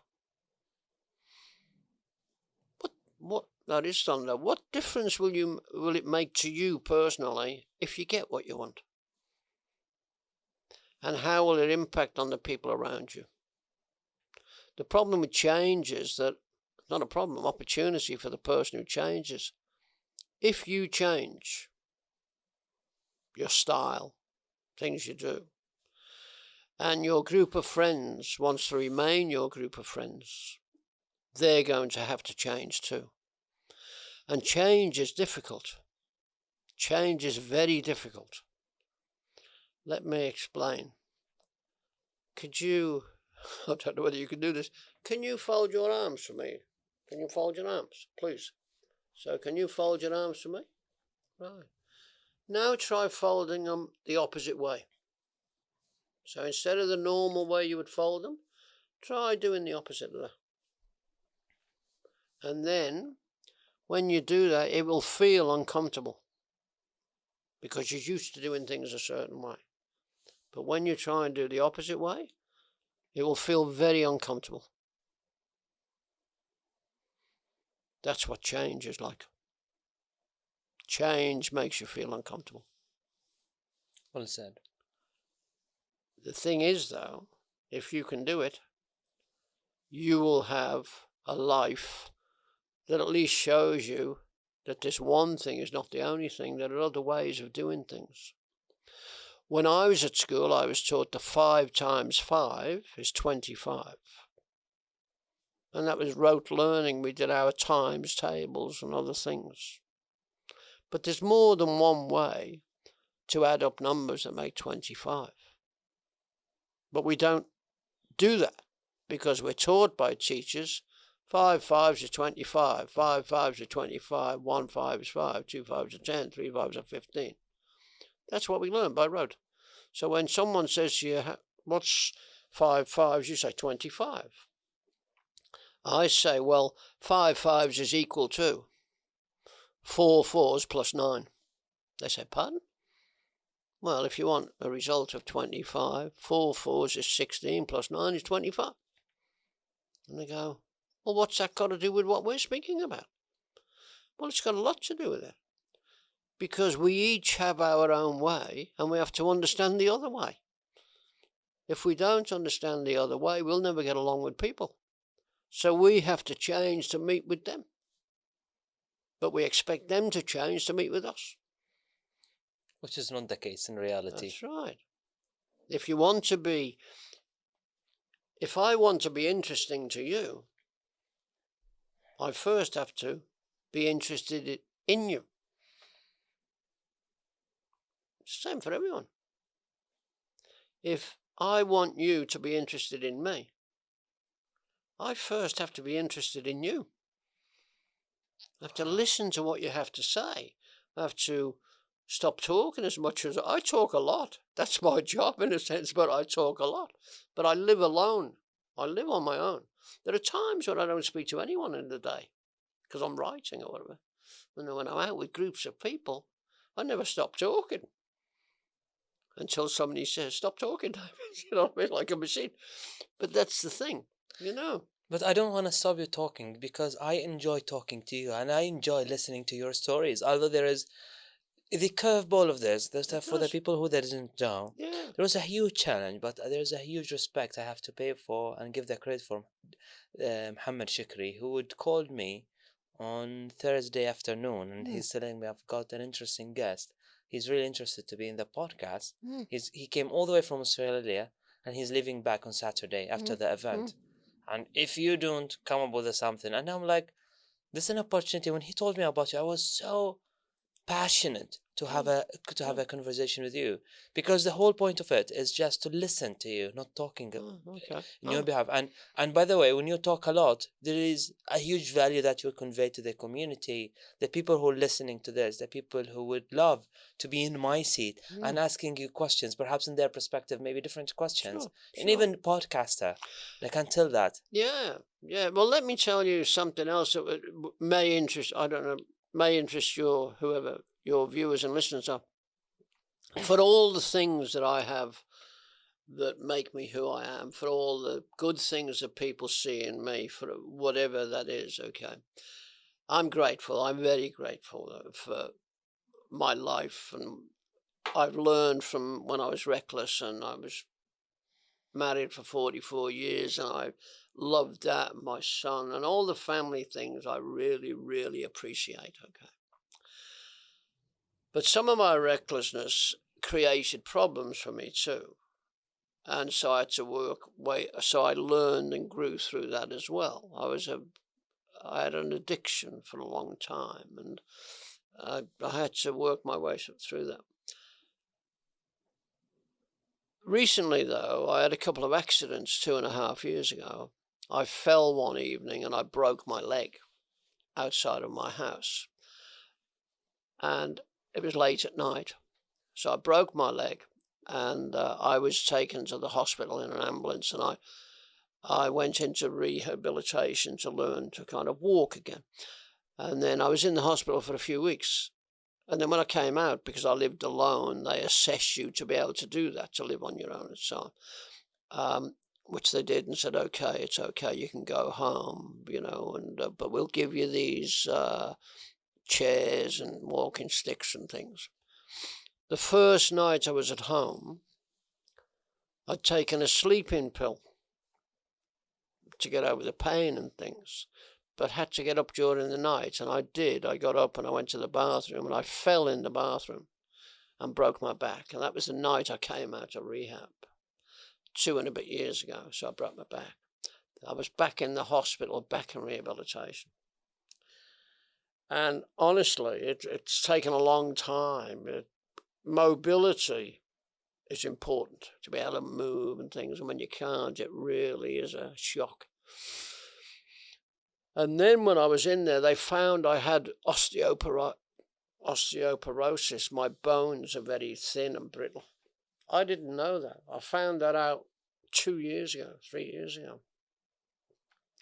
So I take vitamin D, C and D and other things for that. One of the outcomes of that, though, is, and I have injections every 6 months to strengthen my bones, called Prolia. One of the problems with Prolia is, with some people, it affects their teeth. I used to have pretty good teeth. Now my teeth are crumbling inside my mouth. I have the money to get them done, but I can't get them done until I've got one more injection, which I get in April next year. And I'm a proud man. I know that I can speak well. I've learned to do it. People have told me I'm good at what I do, but I rarely smile because I don't want people to see my teeth. And I've tried many ways to adapt to that. No, teeth are very important to people. A white smile, you can't be an actor in America unless you've got good teeth, even if you have to have them made, but it's funny how there's always been something in my life, as good as everything gets, that I've thought about, this is holding me back. This is holding me back just now. My teeth are a problem. So what I've decided to do, I've thought about it for a long time. I can get it done in April, which is only 4 months away. I'm going to get a mouth guard like sports people use, but I'm going to get a thinner one. Then when I'm speaking to people, I'll put it in my mouth, so it look like, for photos, I've got a good set of teeth. Which will do that. That'll fix it. Okay. But that's the problem with it all, that, well, I shouldn't say it's not a problem, it's an opportunity. I used to see things as problems. I see things now as opportunities. People spend so much time staring at a door that's closed. They miss all the other ones that are open and around them. There's lots and lots of opportunities. Just got to seize them. I love that, because once the door closes in front of someone, they will always believe that I have to wait till I have the next doors. Looks like the first door that I got rejected, and so I have to knock it, and that could take me to wait for 1 year or 2 years or whatever that time, and then maybe that wouldn't even happen even. But for someone like you, doors are closed. There's plenty open. Just look around. Maybe you'll find another one right open, just right in front of you. I love that, because you've kind of believed in that, and I don't need to talk to you about that, because I can feel that we are on the same page with this, because especially when thinking about that itself, the thought process itself and the right words that you displayed, I immediately understood that opportunity may arise. You just have to open your eyes and look for it. You have to be optimistic, because when opportunity leaves, that doesn't mean the world is there is the end of the world. And that something brings me to the one of the things I want to tell you about. Sure. I'm really curious to know is that what are the things that you regret not happening in your life? There aren't many, but there are some. I regret the way I was with my first true love. That is a big regret for me. I was bit reckless. Wasn't all my problem, but I wish I'd taken a different course at the time. So that's one. And I don't need to. I was in this relationship for 5 years. We were engaged and we were going to get married. It was all set. And then her father had been offered a job in another country and wanted us and asked me if we could put the wedding off and go to the other country with them and get married over there. And I said no, because all of my family and my friends were in the country we were in, and suggested that he take his family over there, leave his daughter here in Wales with me. They could get settled. We could get married. Then we'd go over there. I would have been happy to go. And he said okay, but his wife said no. And then that became a wedge in the family. And I was seen as the problem. So it was interfering with our relationship. And that was just before I went to work in London, in the traveling and doing telecommunications when I left my printing job. That was the reason I left my printing job. But yeah, and I think the family sometimes get in the way, of things because they don't see it all. But the interesting thing is, I've spoken to her only 4 years ago. I rang her because I've written a book, my biography. And I've been in touch with all the people I knew, all the people that I may have disappointed, and I've spoken to them all to tell them part of the story is in my book. And I don't want them to read stuff that isn't true, so could they tell me if what I've written is right? I've talked to their husbands as well. That's how it is. So there's that. I regret that we couldn't have children naturally. I regretted that.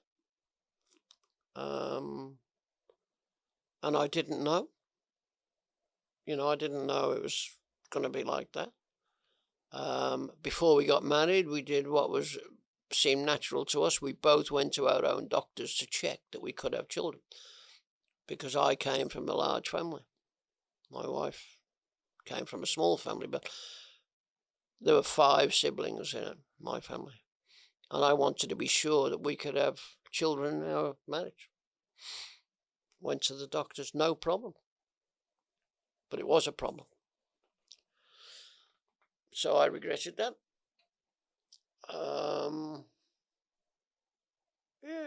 I regretted that I had become addicted and was on a 12-step program. At the time that I had to go on, and I regretted it. And I haven't regretted much else since.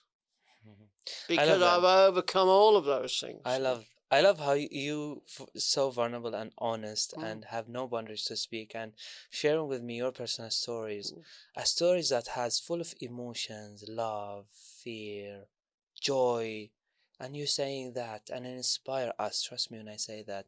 Now, I just want to recap on something because I'm not quite. I have got it because.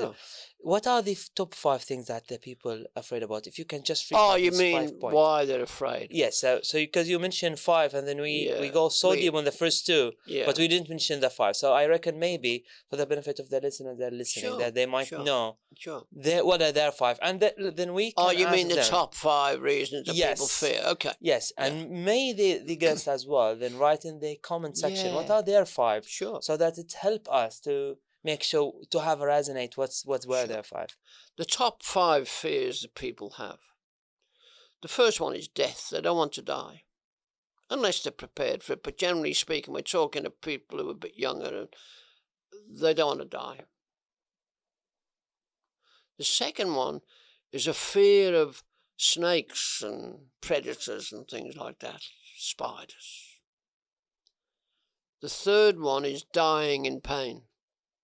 They don't want to die in pain. Okay, they want to die in their sleep. So a lot of it's to do with dying. So there's 3 aspects of the top. The fourth one is fear of failing their family and their friends and their children, and not being able to express their needs or how to say it to them. And the fifth one is standing in front of a crowd and telling their story to an audience, which people call public speaking. The truth is, however, every time you speak to someone outside of your own home, you are public speaking. Because it just means speaking in public. So whether you're speaking to someone behind a counter while you're purchasing something, if you don't know that person apart from going in the shop, then you are speaking to the public. It's just that marketing and people who write rules have called it one thing. The interesting thing is public speaking is saying a few words to an audience. It's not about gestures and all that sort of stuff. It's about standing at a lectern and just speaking. But we've made it so, we got so many ideals around it that people fear it. And what was his name? What's the comedian? Jerry Seinfeld says that most people at a funeral would rather be in the casket than giving the eulogy. That's how afraid people are. It's ridiculous. It's ridiculous, isn't it? You couldn't fear speaking more than you could fear being in a casket. That doesn't make sense. So when it's about change, we talk about change and how you can change that. One of our good friends talks about turning point. What happens that makes you turn to become better and to change? And all of that is true. So with change, don't hold on to things so hard that you hurt yourself. Some people are so committed to being right that they hold on to it so tight, and they fear. Change is probably the number one in one sense. I want to be like I am. I don't want to change. Why should I change to please you? I'm happy as I. Some people hold on to things so tight they hurt themselves. And to test it, you can do the exercise. I want people to hold their hand so tight, squeeze it so tight that you think you're going to draw blood in your hands, and then let them go. And feel the comfort when you release the pressure. Okay? That's change. You've changed from being anxious to being relaxed. But the final message is change your mind. Don't have a fixed mindset. Have a growth mindset. Opportunity knocks. Some people miss it because they believe strongly that they're not good enough, or they don't want to do it, or whatever it is. Have an open mind. Be open to everything. That's the secret. Be open to everything. Be careful, but be open to it. Then critically decide whether that's what you want. But the main thing is to change your mind and keep the change. I love that, because you from what I understood, from literally, because that's what I want to say, that when Muhammad calls me and he told me about this challenge, it was for the benefit of the guest. I was not prepared for this interview whatsoever. I just saw like LinkedIn profile for like 20 minutes prior shooting this episode about David, and then that's it about it for that. I was just happy and buzzed because I believed that David gonna have a huge value, but in what, I don't know. I said, while I was talking to him, let me find out myself, and the conversation in the podcast determined my way to discover or unfold these stories that David has. I was thinking that Muhammad has put me in that position, but also thanking and be grateful And because if I wasn't able to have these opportunities in mind and having that thinking that opportunity might arise, and no matter what the circumstance happen, I have to ensure that I have to be ready for that opportunities. And when the opportunities came to my doorstep, even though I was not that prepared, internally I was prepared and I was up to the challenge. And I said, I will do it myself no matter what happened. And here it has happened today, this morning.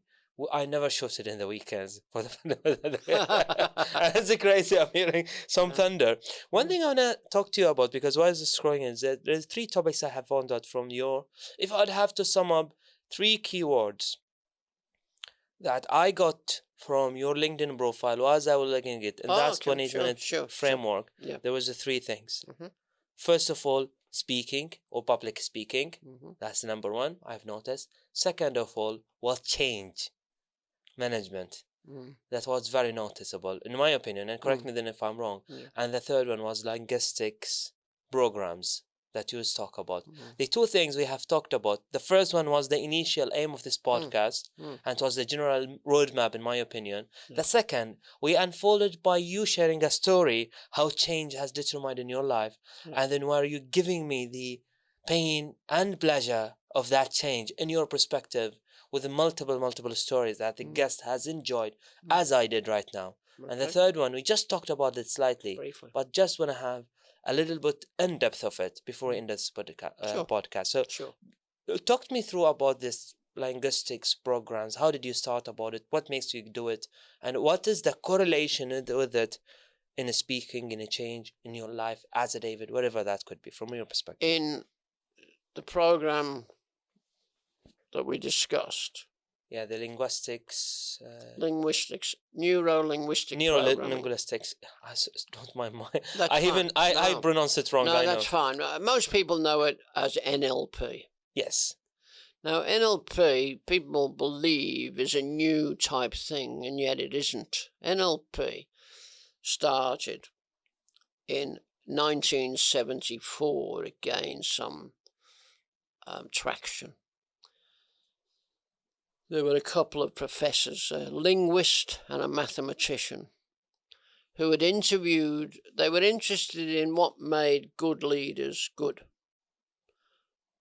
What character traits that the best leaders had.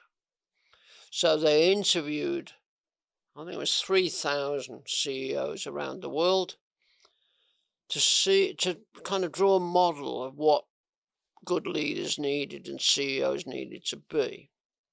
So they were doing the numbers and building the model, and they had this idea that people, would share traits that would make them good. And they needed some guidance from psychologists, because psychologists dealt with people, not business models.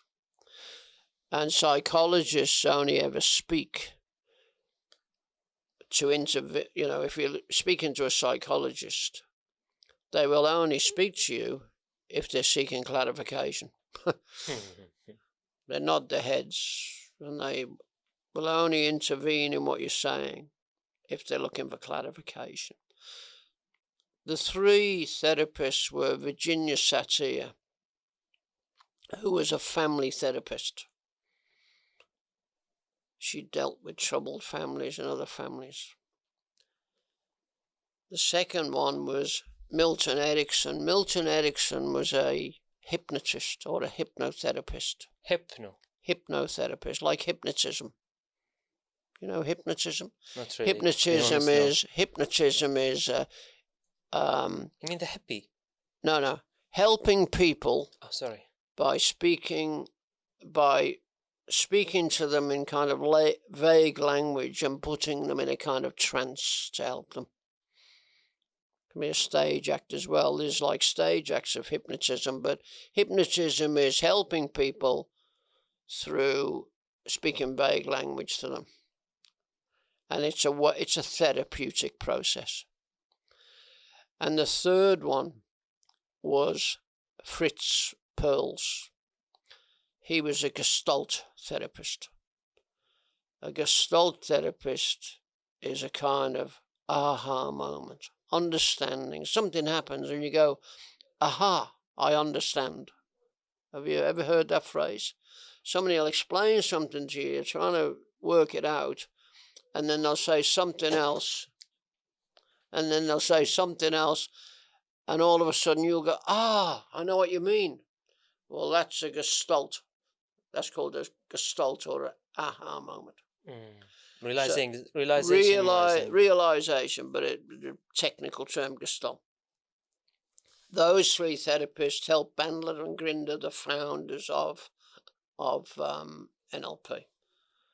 Tony Robbins and the American gurus of all sorts of things these days, every self-help book you ever read today that has been published since about, say, 1990, you could buy every one that's ever been written, and each one of them is about what I've just told you. It's the same topic. It's built on presuppositions. The meaning of your message is the response you get. It's not a true statement, but it explains, almost like a meme. It explains. And these people have taken this and marketed. How many times have you heard the phrase, for example, that communication is only 7% words? Have you heard about that? Not really, no. The gurus of self-help these days, they tell you, communication is only 7% words. It's 7% words, 35% tone, 35%, 38% something else, and 55% something else. So it's 7% is words. For people to understand you, it only takes 7% words. It takes 38% inflection, the way you speak, and the rest is gestures and body language. That's how people understand you. Is it a myth or reality? That's a myth. But people have believed it. And the marketers have produced it. And you can hear people on YouTube talking about it. Top speakers.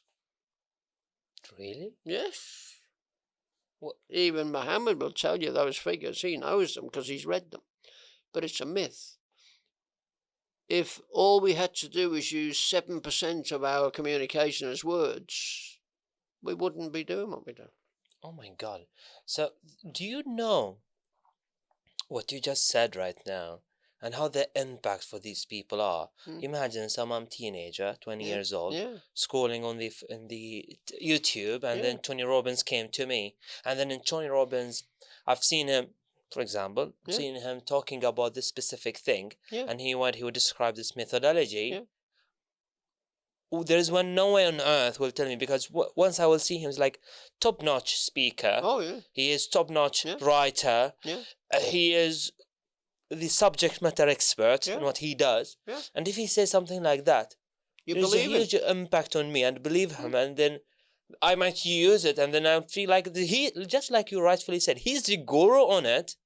Could you imagine the guru of something giving me something? Yeah. So there's no way on earth, if anybody proved me wrong, I wouldn't even believe, because I've heard it from the expert himself. But the figures came out of an experiment by a guy called Maharabin, who put pictures on a wall and said to his students he wanted to know what the students felt was happening in these people in the pictures. They were just faces of people. 7% of them said this. 38% chose another group. 55% chose another group. That's 100%. The marketers got hold of that, multi-level marketing, all those sort of people, and they used it when they were training people as salespeople and so on. Only 7% is words. Well, it doesn't make sense. If a book only had 7% words, would you buy it? This marketing book here, If that was depending only on 7% words, it would only be 3 pages. Yeah, those would be pictures and... That's right. So the study wasn't about public speaking. It wasn't about that. But over time, people are talking about it. In terms of NLP, though, it worked for that. NLP is 95% questions. If you want to change someone, you ask them questions. What do you want? When do you want it? What difference will it make? That comes from NLP, but it comes from the therapists. You've got to understand people. And that's where the two things get confused. Toastmasters teaches you public speaking. The purpose of Toastmasters is to practice and learn how to do it. Toastmasters isn't there to teach you to be the best leader in the world, but if you can prove you can do these things, then you will become a natural leader. How do you know if you're a leader? Do you know the test for knowing whether you're a good leader? You look over your shoulder. If there's no one behind you, you're not leading, you're just going for a walk. Leaders know the impact they have on other people. If people are willing to follow you as a leader, it's not because you've got the title. It's because they like you. It's because they've seen you do something that they like, and they want to learn from that. That's a lesson for when you promote people into the next presidency role in Toastmasters. Because people are good at one thing doesn't mean they're going to be great at this. I'm not saying it's wrong or right or anything else. It's just that unless people understand and check, trust people, but verify that what they're telling you is right. You can trust me because I'm speaking to you. You say I'm genuine, and I am. I'm authentic, I am. I'm not. It's not a imposter syndrome with me. I am who I am. You are who you are. Muhammad is who he is. But we have to see that, and we have to have been in people's company to believe that. Somebody said, you believed Muhammad about me. Let me ask you a question. Are you disappointed? No. No. He told me about you. Briefly. When we were coming here. I'm not disappointed either. And both of us are not disappointed in Muhammad. Because we've had enough time with each other to know who we are. I will never let him down. Never let you down. I don't know that will happen for me because I've only met you for 2 days. But if you did ever let me down, I would forgive you. Do you know why? Because, let me tell you, you know who Nelson Mandela is? Of course. When Nelson Mandela was released from Robben Island, the prison he'd been in for 27 years, there were journalists from all over the world outside the prison. And they asked him questions, and one of the questions was, Mr. Mandela, what is the first thing you'll do when you get home to your house and your wife? What do you think he answered? What do you reckon they were expecting him to answer? They were probably expecting him to say, I'm going to take a shower. I'm going to open a bottle of champagne. I'm going to take a nice long bath. I'm going to kiss my wife. That's what they were expecting. But his answer was, the first thing I will do is forgive my jailers, because if I don't, I'll still be in prison. That's the difference. We don't necessarily forgive other people for what they do, so we forgive them for our own peace. That's the things I've learned in Toastmasters. That's the things I've learned in life. That's the thing that keeps me going. That's the thing that makes me happy to be what I do. I could probably be like a lot of people and say, well, I'm not going to travel. I'm not going to do this. I want all my money in the bank. I'm going to keep it in the bank. I'm going to invest. I'm going to do this with it. The problem is I'm 80 years old. The average lifestyle, the average span of life in my country is 78. I'm past that. So I can't take it with me when I go. I can give it to my son, but he doesn't need it. So let's spend it now, spreading a bit of joy around the world, meeting people, enjoying their company, eating different foods, learning about different cultures and accents and things. That's what I'm really happy about. That's what makes me go. That's what keeps me going. It's the way I roll.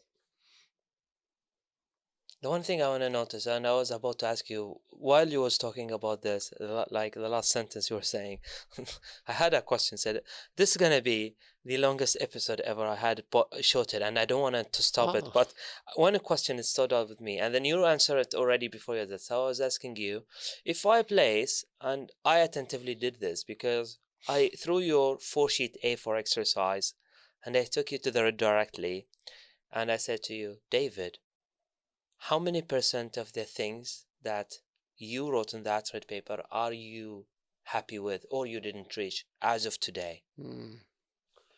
Well, there was 2 lines on the first sheet that I was happy to do. That was respect my parents and, grow up in Wales and do the things I did. On the second sheet, which is about employment, I was a tradesman printer, which you had to have a trade in those days. It was the Industrial Revolution, manufacturing. So, and your parents expected that. You had to have a trade so as you earn money, and you'd get married to someone in your local village, and children, you'd live happily ever after. But after 4 years as a tradesman, I met some people in a pub and decided I didn't want to be a printer anymore. But I didn't go to my parents and tell them. I regret that a little bit. I just went to London. I never even told them. And I rang them a few days later, and they'd been looking for me. Where was he? Why hasn't he reported to work? My boss at work was my dad's friend. But I never told them, because if I had, they wouldn't have let me go. So there was that. Everything else was fine, And then on the third one, and there was, relationships with girls in there as well. I mean, that happened. The third one, which was the blue sky thinking, that's why I have a blue sheet. I was thinking all sorts of things that I'd like to do and what I'd like to do and things like that. And I didn't reach all of them, but I was getting better at some of them. I was a secretary of a big cricket club for 9 years. I enjoyed that, something I hadn't done before.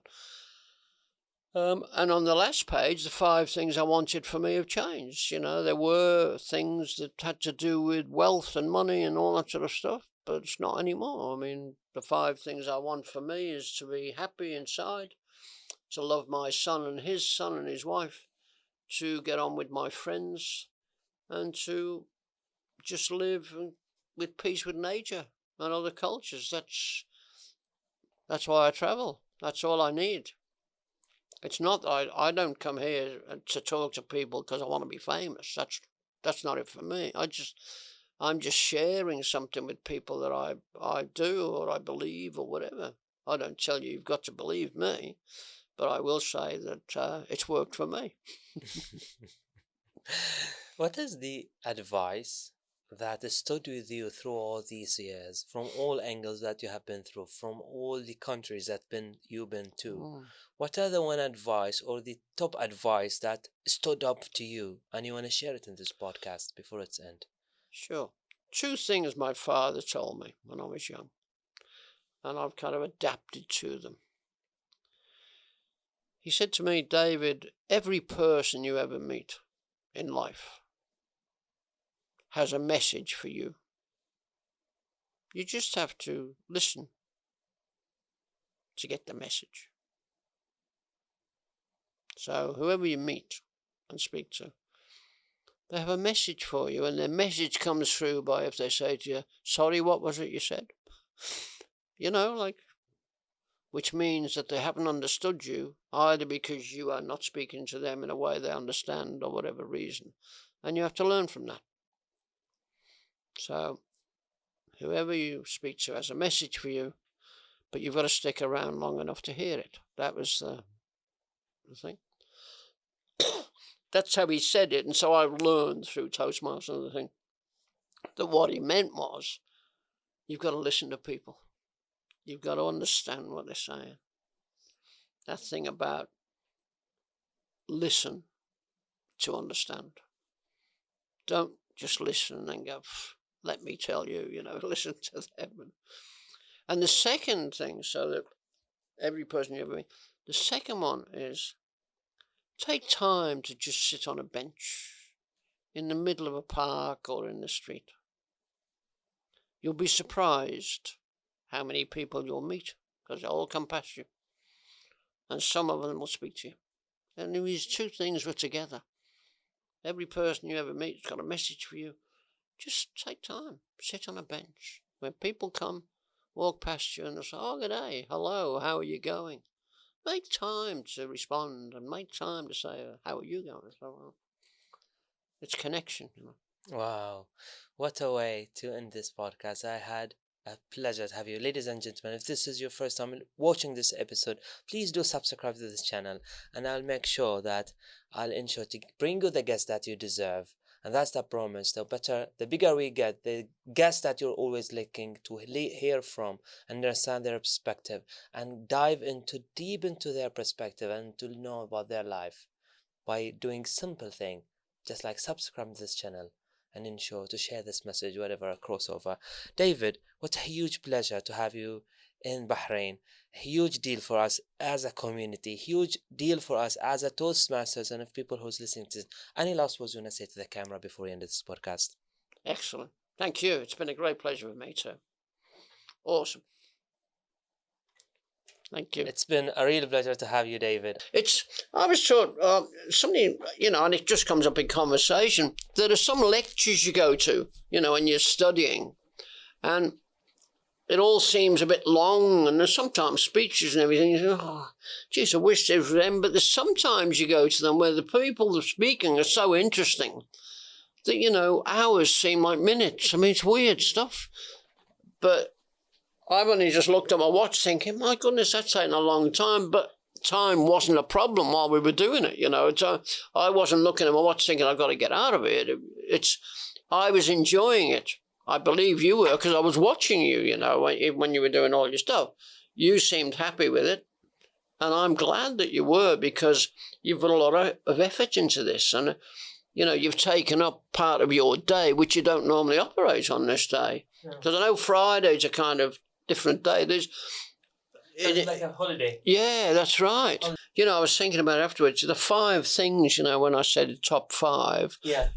For the others, so death, heights, spiders and snakes, and then you just choose one yourself, because when people explain to you that I'm afraid of heights, I don't like heights. I'm afraid of heights, but it's not the heights we're afraid of. It's what we're afraid of is falling and dying. So it's the dying that we're afraid of, but we express it by saying, I don't like heights. I don't like flying. Why don't you like flying? Well, if there's an accident. Well, what happens if there's an accident? Well, I'll be killed. So are they afraid of flying, or are they afraid of an accident and being killed? What NLP teaches and what all therapy teaches is asking the questions well enough to get to the bottom of why people are saying that. So the 5 things people fear most. Why are you afraid of public speaking? And do you believe it's the worst thing? And if it's true, why are you afraid of speaking in public? You have to know that. If that's holding people, not you personally, but if that's holding people back, what is it about public speaking that worries you? And generally it's to do with, it's self-loathing or whatever, but it's also they don't want to lose face.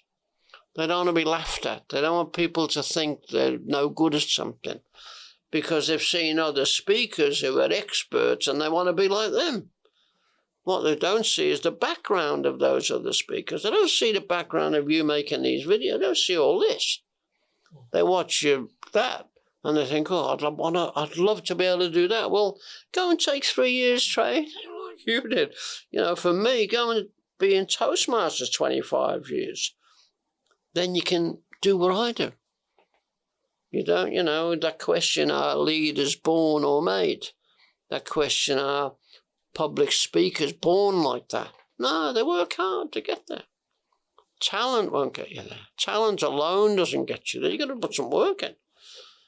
So you need to know that. So when young members in Toastmasters clubs or anyone else say to you, I don't want to learn, you know, I came because I'm afraid of public speaking, instead of saying, well, you're in the right place, and that's something that they say, and here's a form, join.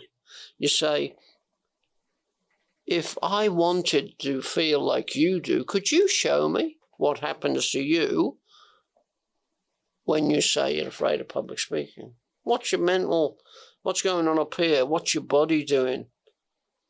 You know, a bit like training. Somebody says, I don't like to, you know, whenever I'm asked to do something, I feel anxious. I start to sweat. Oh, could you show me what happens when that happens? Because you've got to feel like them. What's creating that for them? It's not that they're afraid. They might be afraid of the way their body operates. I'm unusual in the sense that I don't get nervous before I speak. I mean, I practice, so I'm prepared. But I do get nervous when I've finished. Isn't that weird? And I want to leave the room as soon as I've finished speaking, because I want to go outside and settle down and all sorts of stuff. And it's to do with nervousness and excitement. Whether you're nervous or excited, your body operates the same way. People say I'm nervous. But if you can describe to them, look, it's a fight or flight thing. But your body reacts the same way. Dopamine, all these other things, right? So when you go outside, oh gosh, I'm glad that's over and all of that, right? And you shake a little bit. That's just your body righting itself. When you're nervous, oh, I'm not sure I want to do this. And somebody says, breathe easy, take a couple. That's your body getting used to it. It's weird stuff. But I've learned it through the years. I've learned, when I won the district table topics contest, what I didn't tell you was 2 years previous to that, I was at the conference, our district conference, but I'd gone there to party. I wasn't there to compete because I'd come third in the division contest. And at 5:30 in the morning, we went to bed. The conference started at 8 o'clock. So I was in bed at 5:30, 2.5 hours later, the conference is starting, but I was never going to go and watch that. I was going to sleep. And went outside for a cigarette. I had the same clothes on I had the night before. Hadn't had a shower. Hair was all over the place. And the district director, who's also the contest chair, came out and said, David, you were third in your division contest. I was, yeah. Well, first and second haven't turned up. You can be in the table topics contest. So represent your club if you want. Oh, I'll go and get changed. I said, I'll have a shower. You haven't got time for that. She said, if you want to be in it, you've got to be in there now because you're on the stage next. I looked like I'd been pulled through a hedge backwards. It was a mess. Now, I could have said, no, I won't do that. I said, no problem. Walked in. The question was, if only I'd known. If only I'd known. That was the topic. It should have been easy. Because it was directly to do with, I didn't know. And I was a mess, dressed. If only I'd known, I would have been prepared. That's a simple kind of way of looking at it. But the thing is, I'd been out all night. I wasn't placed. Didn't bother me. I was representing my club. And if you see the picture on stage, everyone with their suits and their ties all brushed and cleaned and all that, and me in the middle, you know, looking like I've been found in some gutter. But there's a lesson. But at least a dozen people came up to me after and said, you know, David, you were robbed. You should have won that. Your story was the best. Now, thanks very much, I said. 2 years later, 2017, I was prepared. And I'd also spoken to Dhananjaya Hettiarachchi in the meantime, 2014 champion, who had suggested to me that I could win any contest. I could be the world champion of public speaking. He said, you could be that, David. And I said, tell me how. He said, your problem is you intellectualize everything. He said, you speak from up here. You've got to learn to speak from your heart, he said. The longest journey you'll ever take is from there to there. And when you can do that, that's when you'll win. So on the day of the table topic contest in 2017, it was a topic, a return to love. That was the topic. I didn't normally gesture when I was doing table topics. I just got into it, you know. And when I was asked that, when I was told that, David, you know, how you introduced David Hughes, a return to love. A return to love, David Hughes, or whatever. I stood on the stage, you know, suit, tie, the works, looking good. Can I stand up? Yeah. It was only 2 years after my wife had died, and I was still feeling. So a return to love was an interesting topic. So I just started differently than I normally would, because I knew about table topics. It can be a bit formulaic, and it's a circle, you know. You answer the question, you say a few things, you come back to the question. So, but what I actually did was I stood and I squeezed my wrists, and I felt emotionally about the topic because my wife had died 2 years previously. And I sort of grimaced and said, if only you knew how much I want that. I've lived for 2 years grieving over the death of my wife. And a return to love, to me, would be wonderful. And that's how I opened. And then talked a little bit about how it had been and so on. And then when I finished, I'd already chosen the contestant that I believed would win that table topic because I'd seen them up, you know, perform before. Mm. And I had it in my mind he would win. He was from Vietnam, he had good story, good table topic. And I went outside, had a cigarette outside. And I used to smoke and had a cigarette and went outside, and I felt, oh gosh, I could have done better there and blah, blah, blah, you know, but maybe I was too emotional. But I watched the audience while I was speaking, and I saw that some of them, you know, looked pretty sad. Some had tears in their eyes because I was talking about something very personal. And anyway, I came back into the hall and had to walk around the back of the chairs, and people were turning around and saying, you've got this, David, you'll win this, no problem. And I said, what will I win? No, that was the best answer we've heard, and so on. But I'm still convinced the Vietnamese guy's going to win it. Mm-hmm. But when they started reading out the results, in third place, it wasn't the Vietnamese guy and it wasn't me. So in second place, it wasn't the Vietnamese guys, it wasn't me. And then in first place, I'm thinking, oh, this is the Vietnamese guy. And they said David Hughes, and the whole crowd erupted and all applauded as they do. And it's interesting because most of the audience came for you, David. That was, we knew you were grieving over fantastic. Your wife, but we felt it, you know. I said, oh, super. Except for the people who want to cut your head off, you know, the tall poppy type stuff. They said, oh, yeah, it was easy for you because it was a topic that was made for you. Yeah, the people who It's terrible. It's terrible when they don't really applaud you for your thought and things that you are doing.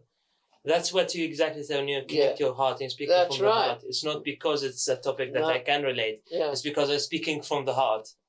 That's the only difference. That's what gets the people. No, And no, it's that's not, what and it's keeps me not going. because they want what you've got. They just don't want you to have it.